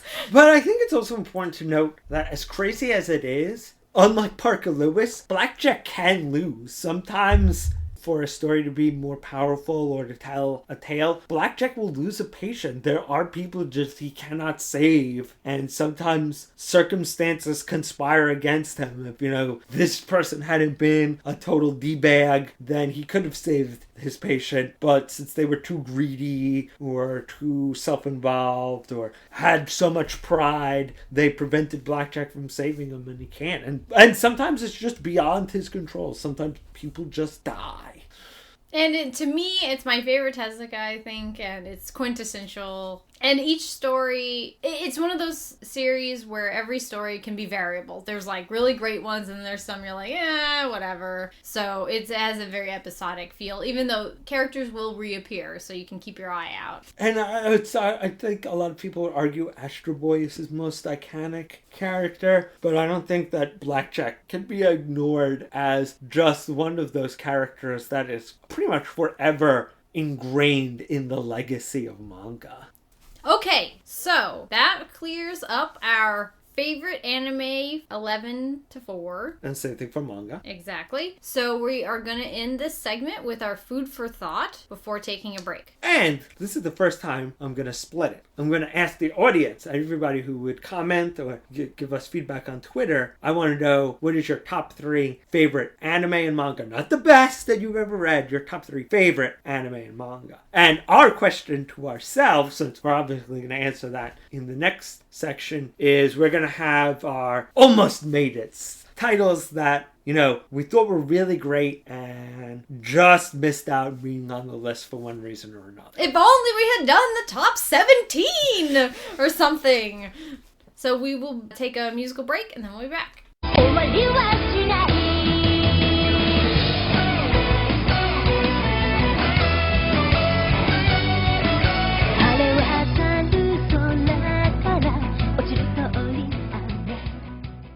Okay, we are back, and just as a reminder, our food for thought before the break was what titles almost made the list. And we probably just did this because, again, it was so hard to pick that we wanted to have a bunch of honorable mentions, which I think I could have made up to 50.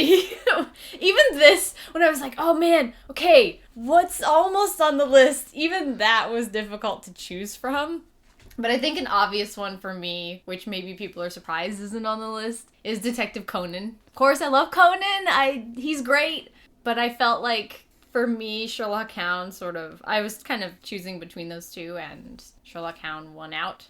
So I tried to make the list be very, kind of variable in genres and different types of shows. because I think that's sort of important to me. So Conan is wonderful. He is great. I love him. He definitely almost made the list.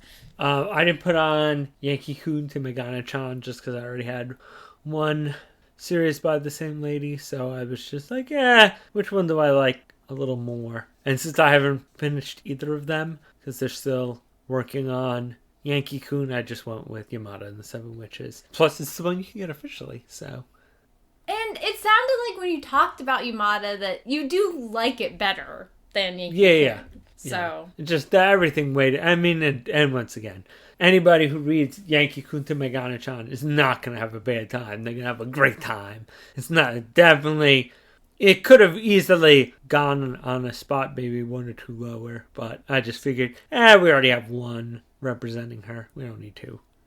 Another one, which not a lot of sports series made it on our lists, and I had a few that were in contending, and technically this is a sports series, which is Initial D, and I don't know why I have, like, some real attachment to that series. Not that it's bad or anything, but... It almost surprises me how much I enjoy every time there is a new season. And now we got these new movies coming out. I'm really excited.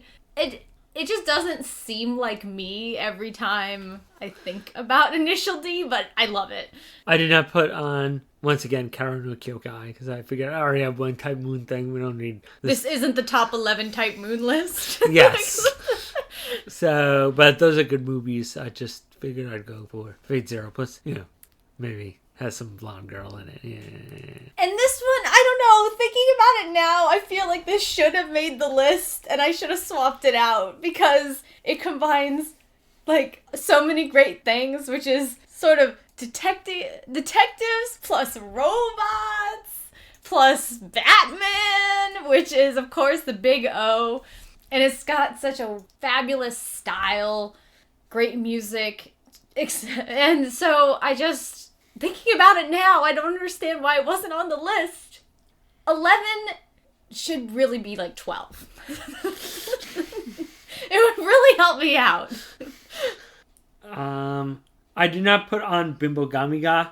I mean, it was really tightly in there for manga, but I figured I had enough comedy manga. Once again, no slight to that series. Really solid ending. One of the best comedy series endings around. Once again, if we had a top 12 list, I probably would have snuck in there at 12.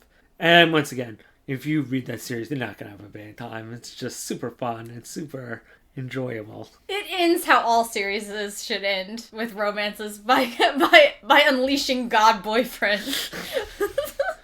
And it's just such a nice ending chapter. So just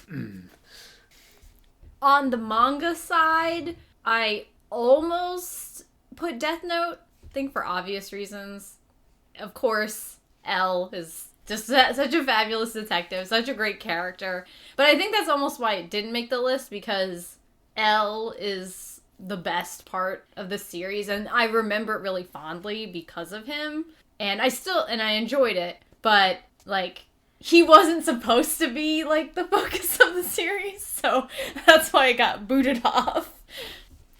I did not put on 7 Deadly Sins, only because the series is a little too new, and, I don't want to basically be like, this is the greatest series ever, and then, 3/4 of the way through, Or even, like, I don't know, sometimes a series you really like right now, in a couple of years, you're like, yeah, it was good.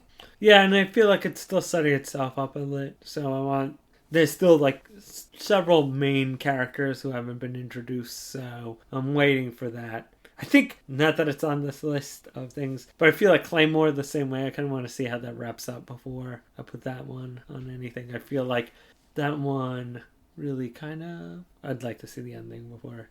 That's probably because you have terrible memories of the anime ending. You're like, oh my god, if that happens, which of course it won't, because the manga goes, way totally further. But it's like, if it was that, no, it wouldn't be on the list. Maybe that is the trauma I'm repressing.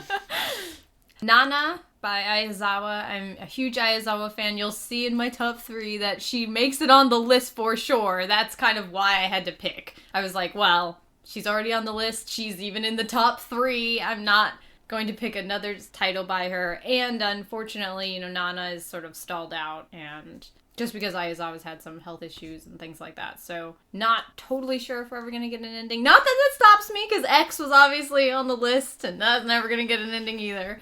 But when I had to choose from a particular artist, that's sort of my reasoning for it. I almost put on Cardcaptor Sakura. I can't really pinpoint one thing that let it off, but it's once again a good series. Back when Clef was good. It's true. Actually, to give them their due, I still think that Triple Xaholic is a fun series, but definitely, once again, if this was a longer list, like a top 20, would have made it on. Oh my god, can you imagine editing that? As the person who has to edit this one, that mere thought makes me cry. I'm sure you guys have noticed it's already a very long podcast so far.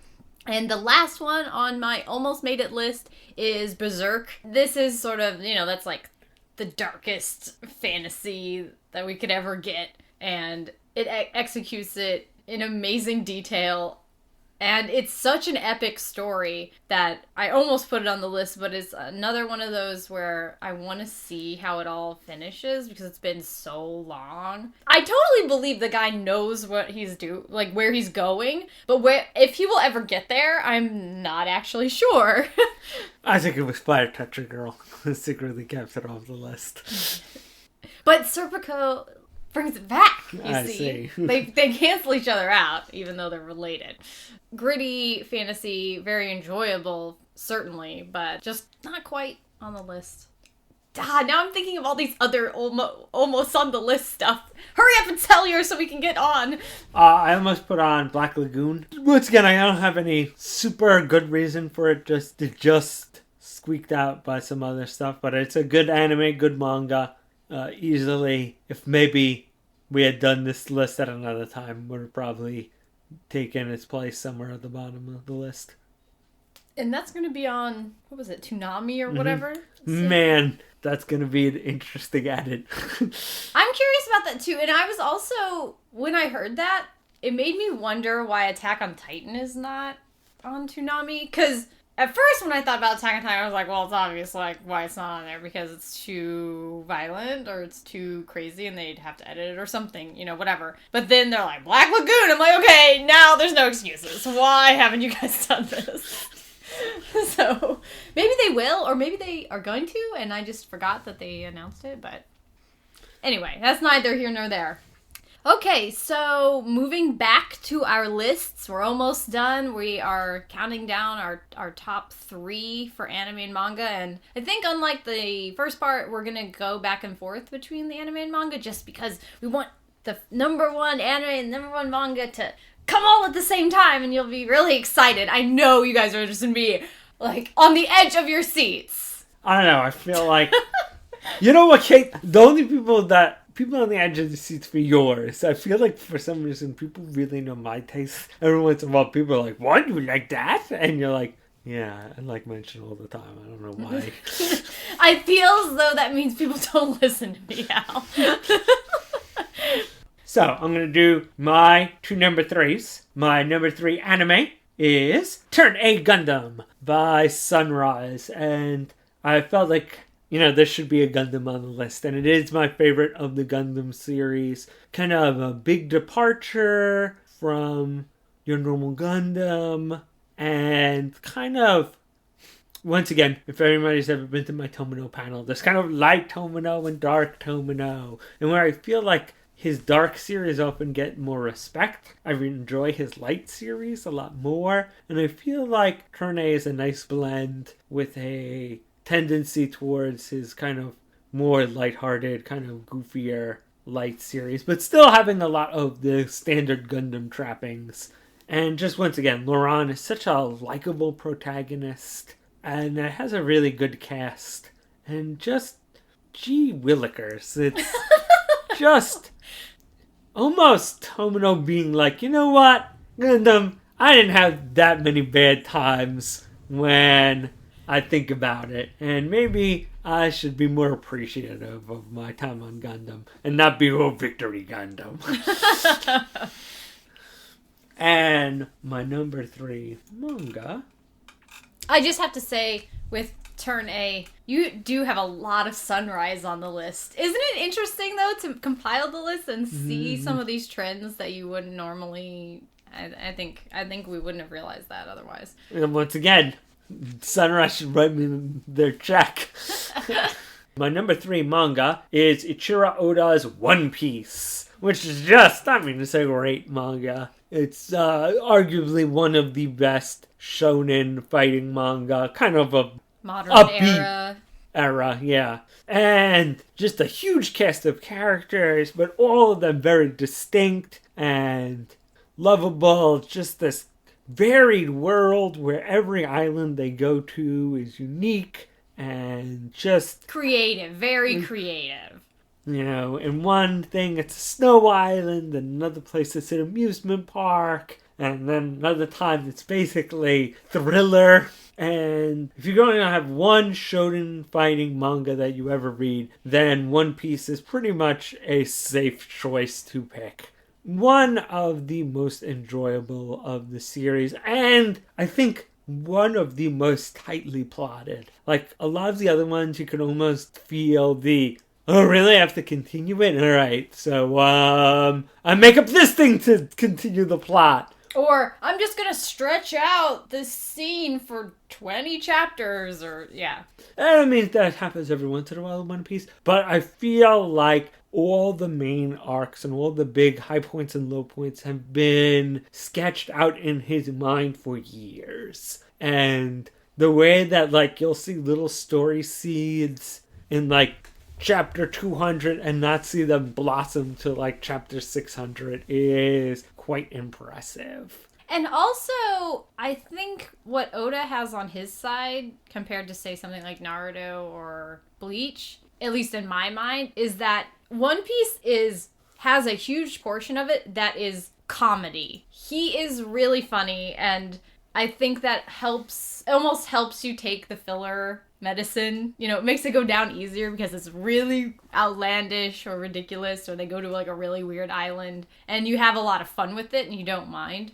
Also, and One Piece isn't even on my list, but I totally love it. But Oda is smart because his cast changes all the time. Like, his core cast doesn't change. Obviously, they're the crew. But they travel, so we're not stuck with all these other people around all of the time. So I think it keeps it interesting, and it keeps it ever-changing. So you're always, like, curious who's going to show up, and new people are constantly coming in, but then leaving. So... And, like I said with 20th Century Boys, there's a good building of tension and ramping up of awesome. Once again, the Marine arc, the big war between Whitebeard and the Marines, or the Baroque Works arc, or the current Dressrosa arc of just, oh, alright, here's when the tension's gonna break. Oh no! Even more! Oh, even more! Alright! There can't be any more! Alright, now time to, start resolving stuff. Excellent! And that's really a good skill to have. Alright, so my number 3 anime is Slayers by JC Staff. And this, one of the reasons I swear that made it in the top 3 was like, the top 3, I cannot have my list be all serious business or like, dramatic or anything. So I really, and beyond that, Slayers is a series that I watched really early in my fandom, and one of the first series that I collected. As we know from answering the question earlier, it wasn't like the first one I got all of because it took so long to come out originally, but it was... I remember being so joyous when the second half of the first season finally came out on VHS, which for some reason took a really long time, and...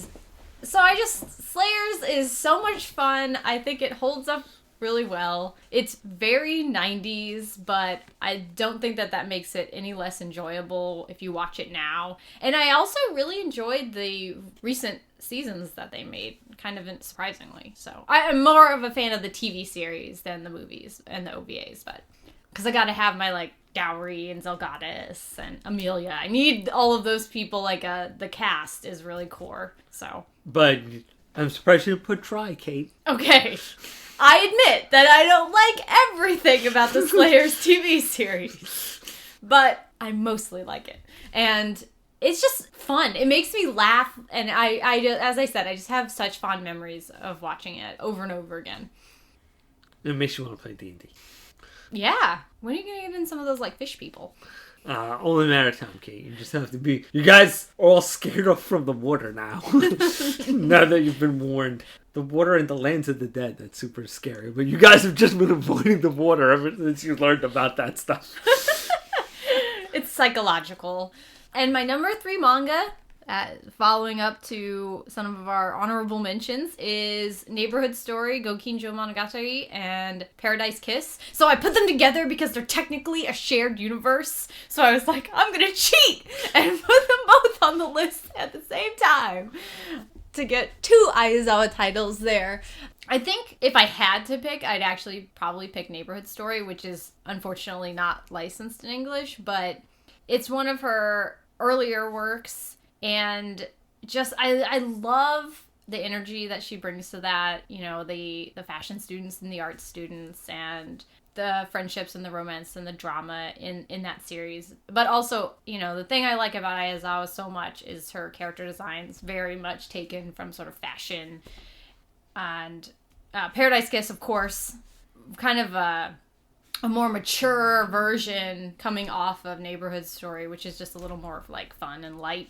Although it does get, you know, there's some serious parental issues and things like that later in the manga. But in Paradise Kiss, you know, it's really such a great story about figuring out who you are. And I like the ending of the manga. And I just want to take this minute to say that I really didn't like the ending of the live action film because it's completely different. And I think it sort of took away from the lesson from Paradise Kiss about change and moving on, and that the people that you're with aren't necessarily the people you'll be with forever, and that, like, you know, I think it's got a lot of life lessons, so it's amazingly drawn. So it is time for anime number 2 for us to go back and talk about Legend of the Galactic Hero. Now we can talk about it. And that is... Actually, both of our animes are... Now we can talk about it. But Legend of Galactic Heroes is space opera at its finest. There will never be anything better than Legend of Galactic Heroes space opera anime-wise. Like, never. You can try your best. You should try, but it won't happen.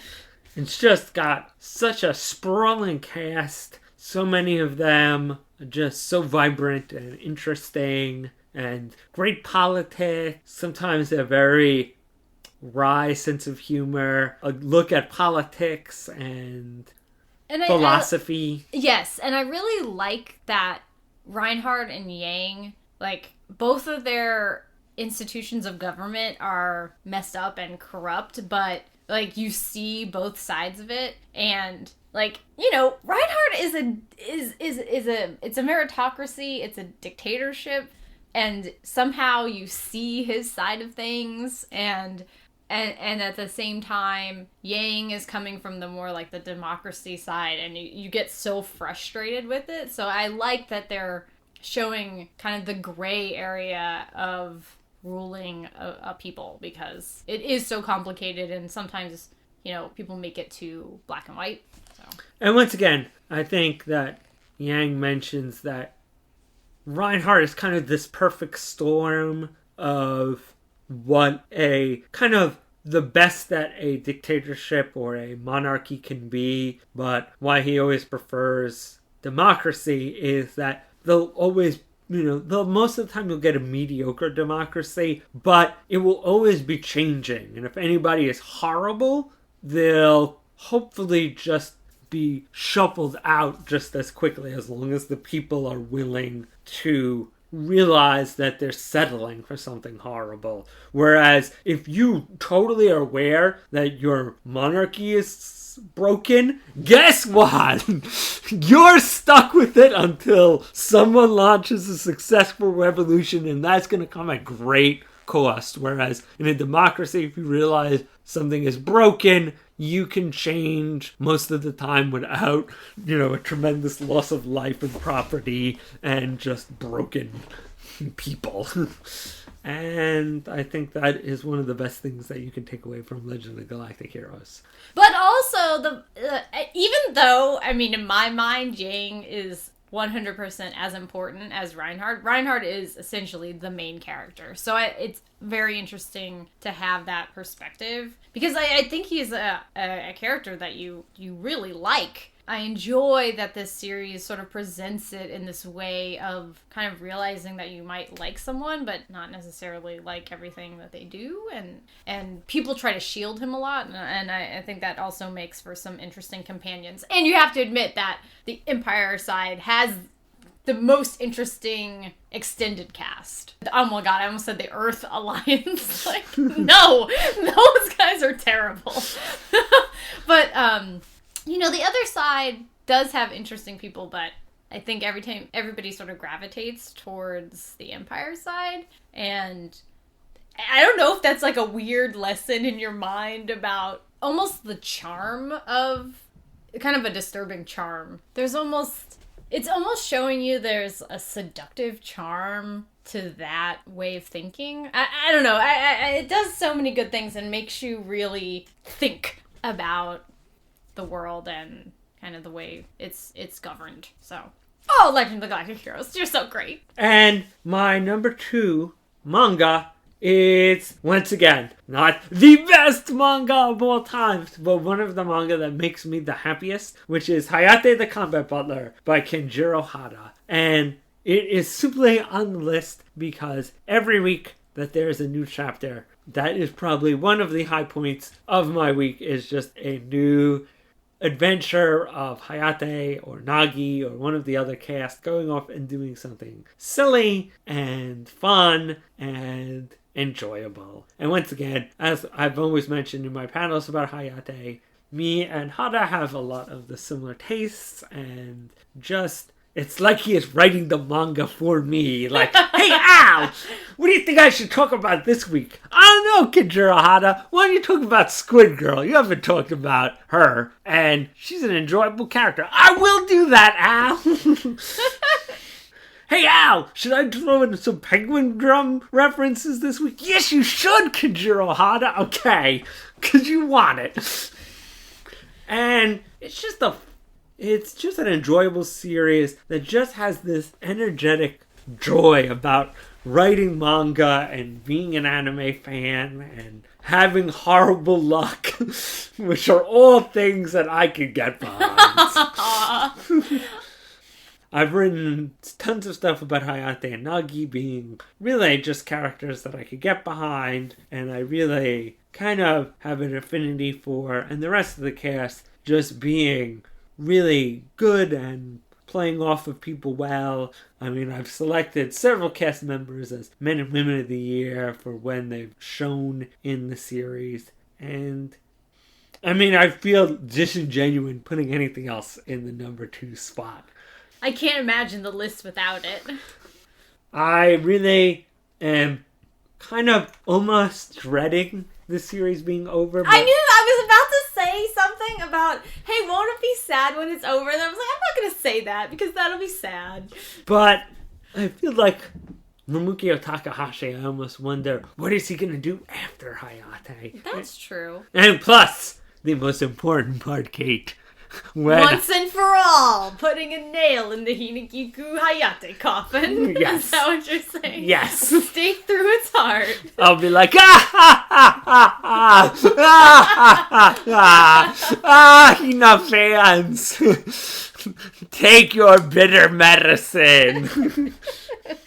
Oh, it's so mean. Look, Kate, once again, as we discussed last night, I actually really like the character of Hinigiku, but I hate Hinigiku fandom. And so when they get what they rightfully deserve, it shall be a day of triumph. I want everyone to take note of Al's glee in this and stop saying that I am an evil person and that Al has a pure heart. Look, man, the nasty things they say about Nagi, oh, it shall be a glorious day. Okay. Alright, so moving on to my number 2 pick for anime. And now Al can talk about it as I got to talk about Legends of Galactic Heroes. So Ghost in the Shell standalone complex. If I was, put down to it, I'd say the first season. But I'm really including everything because everything has been really, really great. So no problem with that one as opposed to Slayers, as we discussed. And I'd throw in Solid State Society as well. Yeah, I was considering that as part of the whole. But I think the first season, just because I love the Laughing Man story so much, and I like that character a lot, and I just, turning Ghost in the Shell into almost like more of like a procedural drama with wonderful science fiction and just thrilling mysteries is something that we just don't get that a lot, there aren't enough anime like this, and maybe that's because they have so much to live up to, but, the Major is a really good character. She, despite her lack of pants, I know, it's very difficult to find those in the future, I heard, so I'm a little worried for myself, but, I think that, her interactions with her team really... And you get so much more of it because you have this longer narrative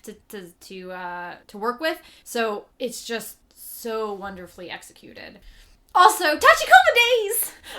And once again, I don't think that you can discount the rest of Section 9. Bato really stands out enough that Mamoru pretty much made the second movie all about Bato's adventures. And Togasa is... we did a whole article about how he really succeeds in being more than an everyman, but less than the kind of cybernetic gods that is the rest of the Section 9 group. And Togasa's in that weird predicament where if he was in another series, he would be so amazing, but because he's in Section 9 with all of these really specialized and cyberized people, he's the average detective, but in anything else he'd be even more amazing than he already is. I think he really brings something to the mix. I don't think he's there to be like the token normie.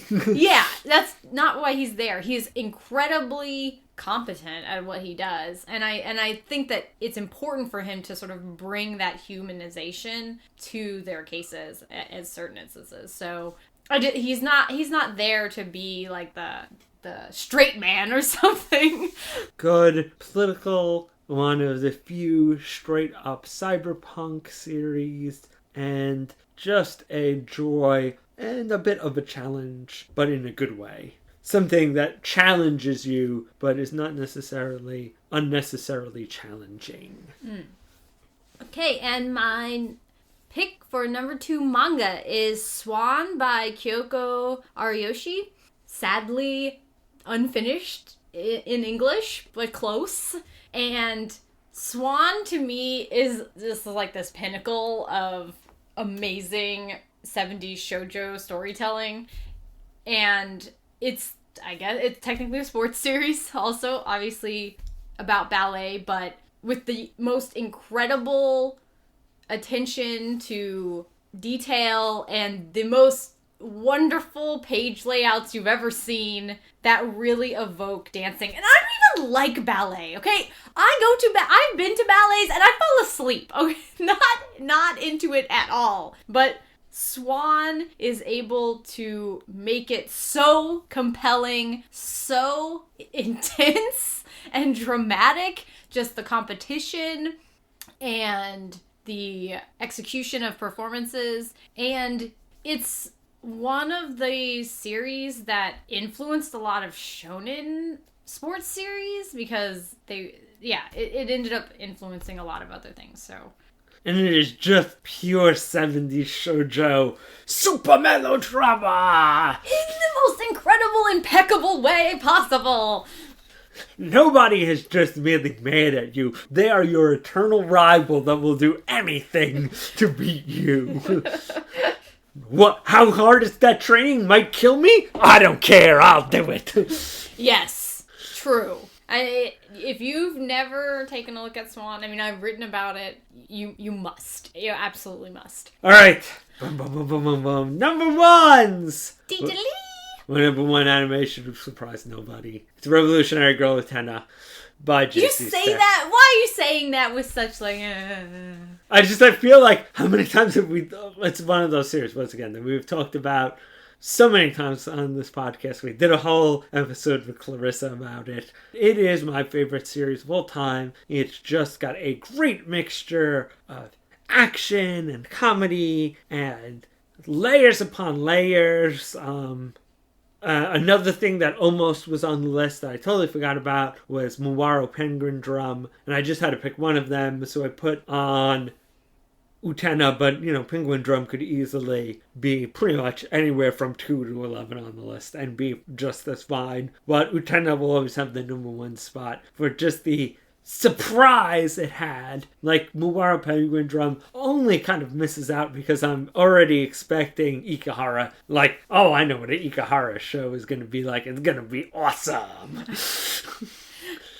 But it's just got so many layers, and it is an enjoyable story without looking into any of the symbolism and kind of the interconnected pieces. You can just enjoy it flat out and be like, wow, that was just visually amazing and the storytelling was so good. But if you kind of want to dig deeper and see kind of the questions it poses to the audience and the kind of issues it brings up, you're like, wow.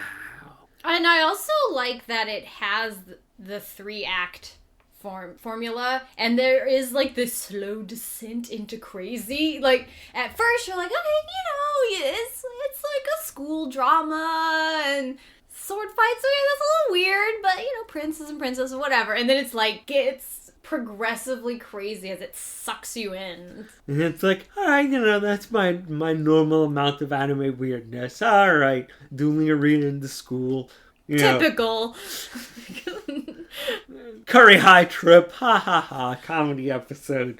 That Nanami. And then you're like, oh, that Nanami.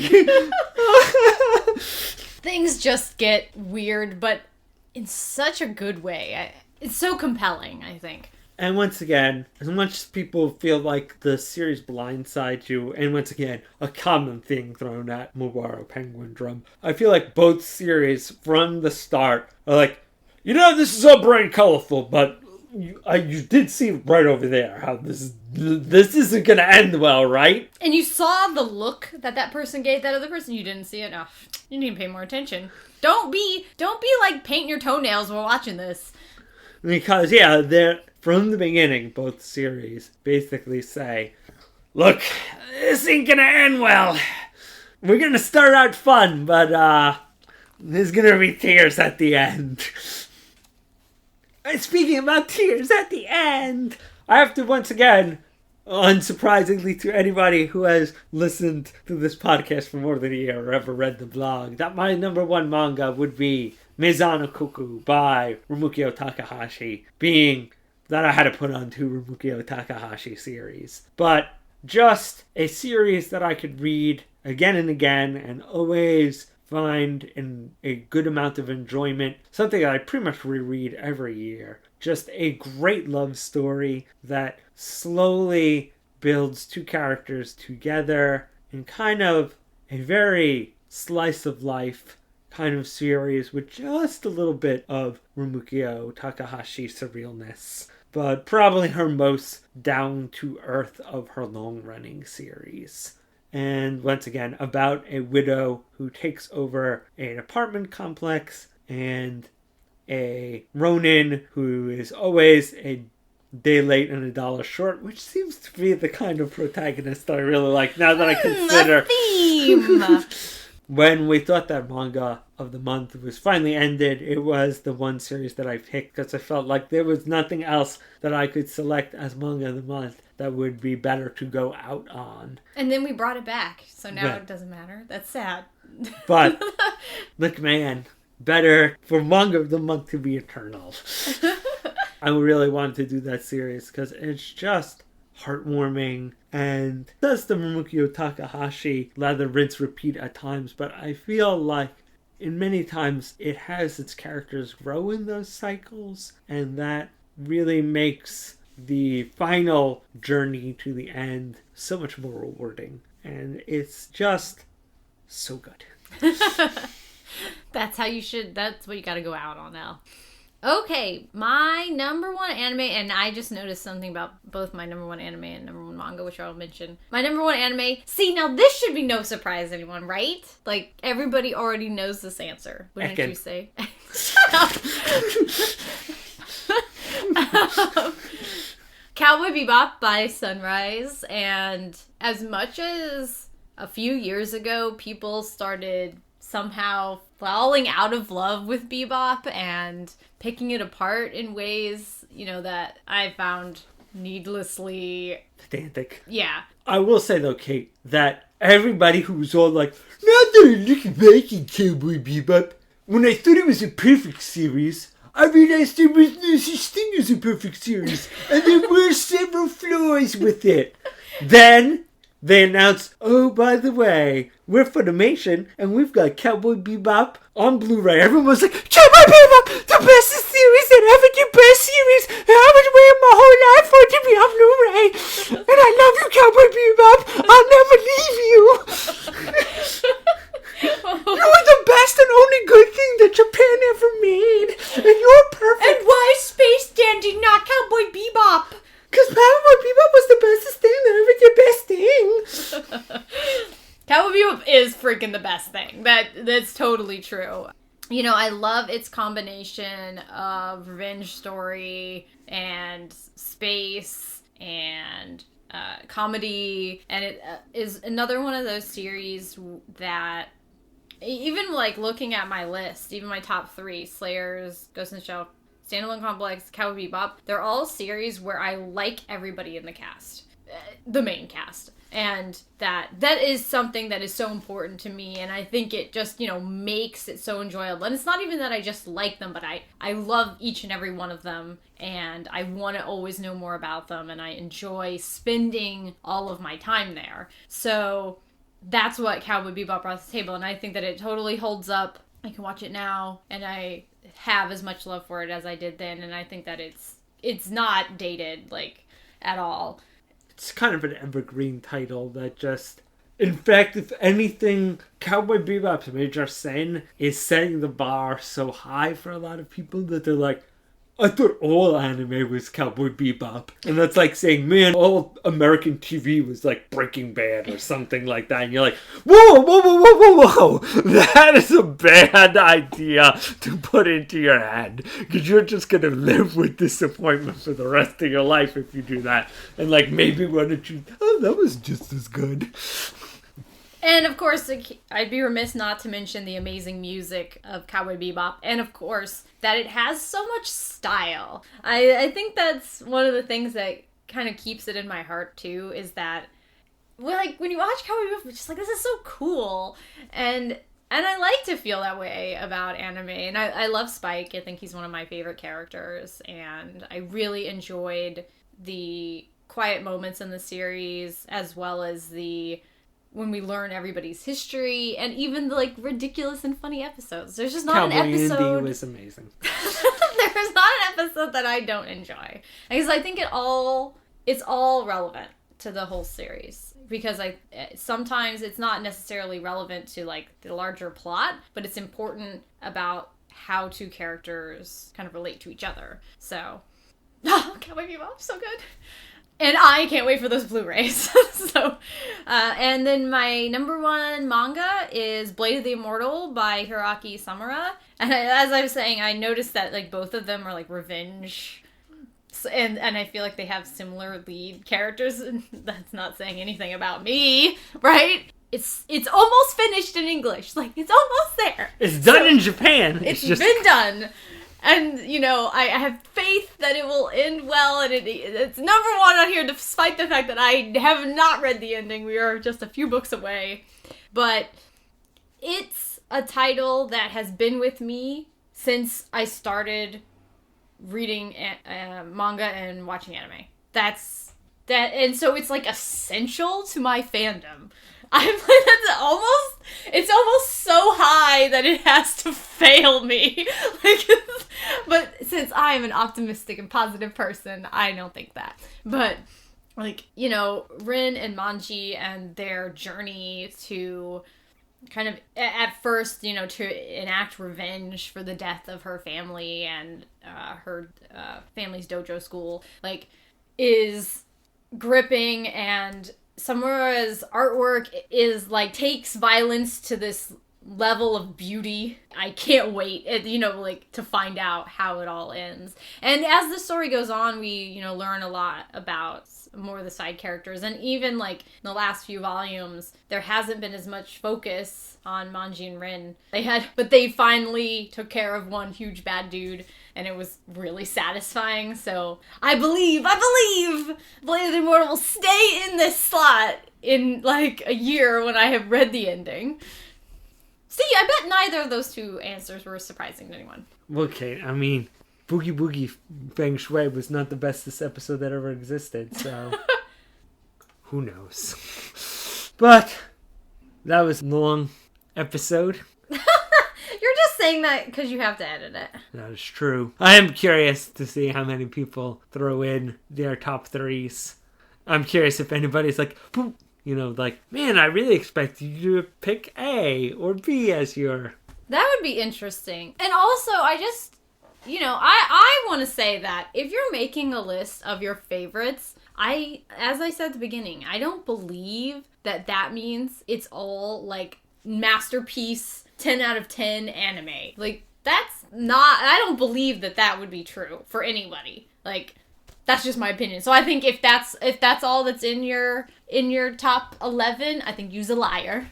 And you're trying to be, you know, like, intellectual or something. You want to switch your brandy glass and go, look at my top 11 list. How smart it is. Yeah, it's like, you know, sometimes the things that you enjoy don't have to be the best things in the whole world, so...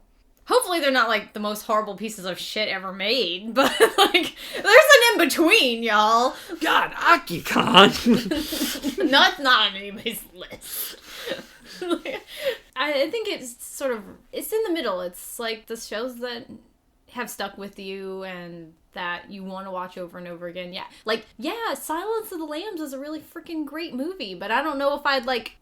snuggle up in a blanket and a cup of hot cocoa on a night that I was really sad and watch Silence of the Lambs. Actually, like, Kate, I think I know enough people who really are into serial killers that they would do that. They'd be like, oh boy, Silence of the Lambs. It doesn't bring me comfort. Whenever I'm down, I just pop the baby in and I'm like, oh, Hannibal Lecter, you get that Buffalo Bill. So I really want to know what people's, like, special to them. That's how I tried to make the list, so. I wonder how many people were going to be like, oh yeah, and how many people would go, I was going to meet you for dinner after the con, but I've, you know, things to do. Scary person.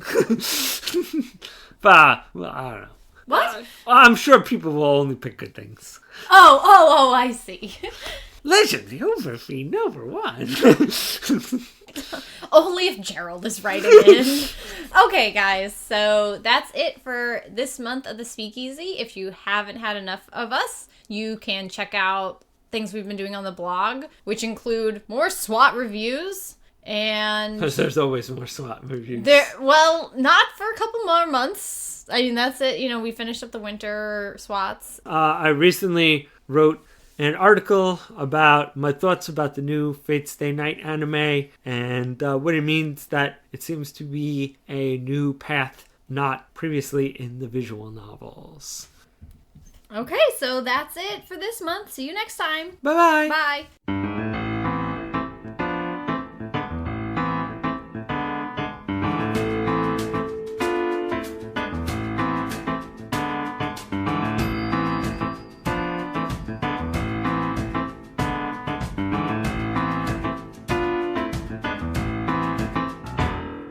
Now that I look back at Cowboy Bebop, when I thought it was a perfect series, I realized there was no such thing as a perfect series, and there were several flaws with it. Then they announced, oh, by the way, we're Funimation, and we've got Cowboy Bebop on Blu-ray. Everyone was like, Cowboy Bebop, the best series that ever, the best series. I would wait my whole life for it to be on Blu-ray.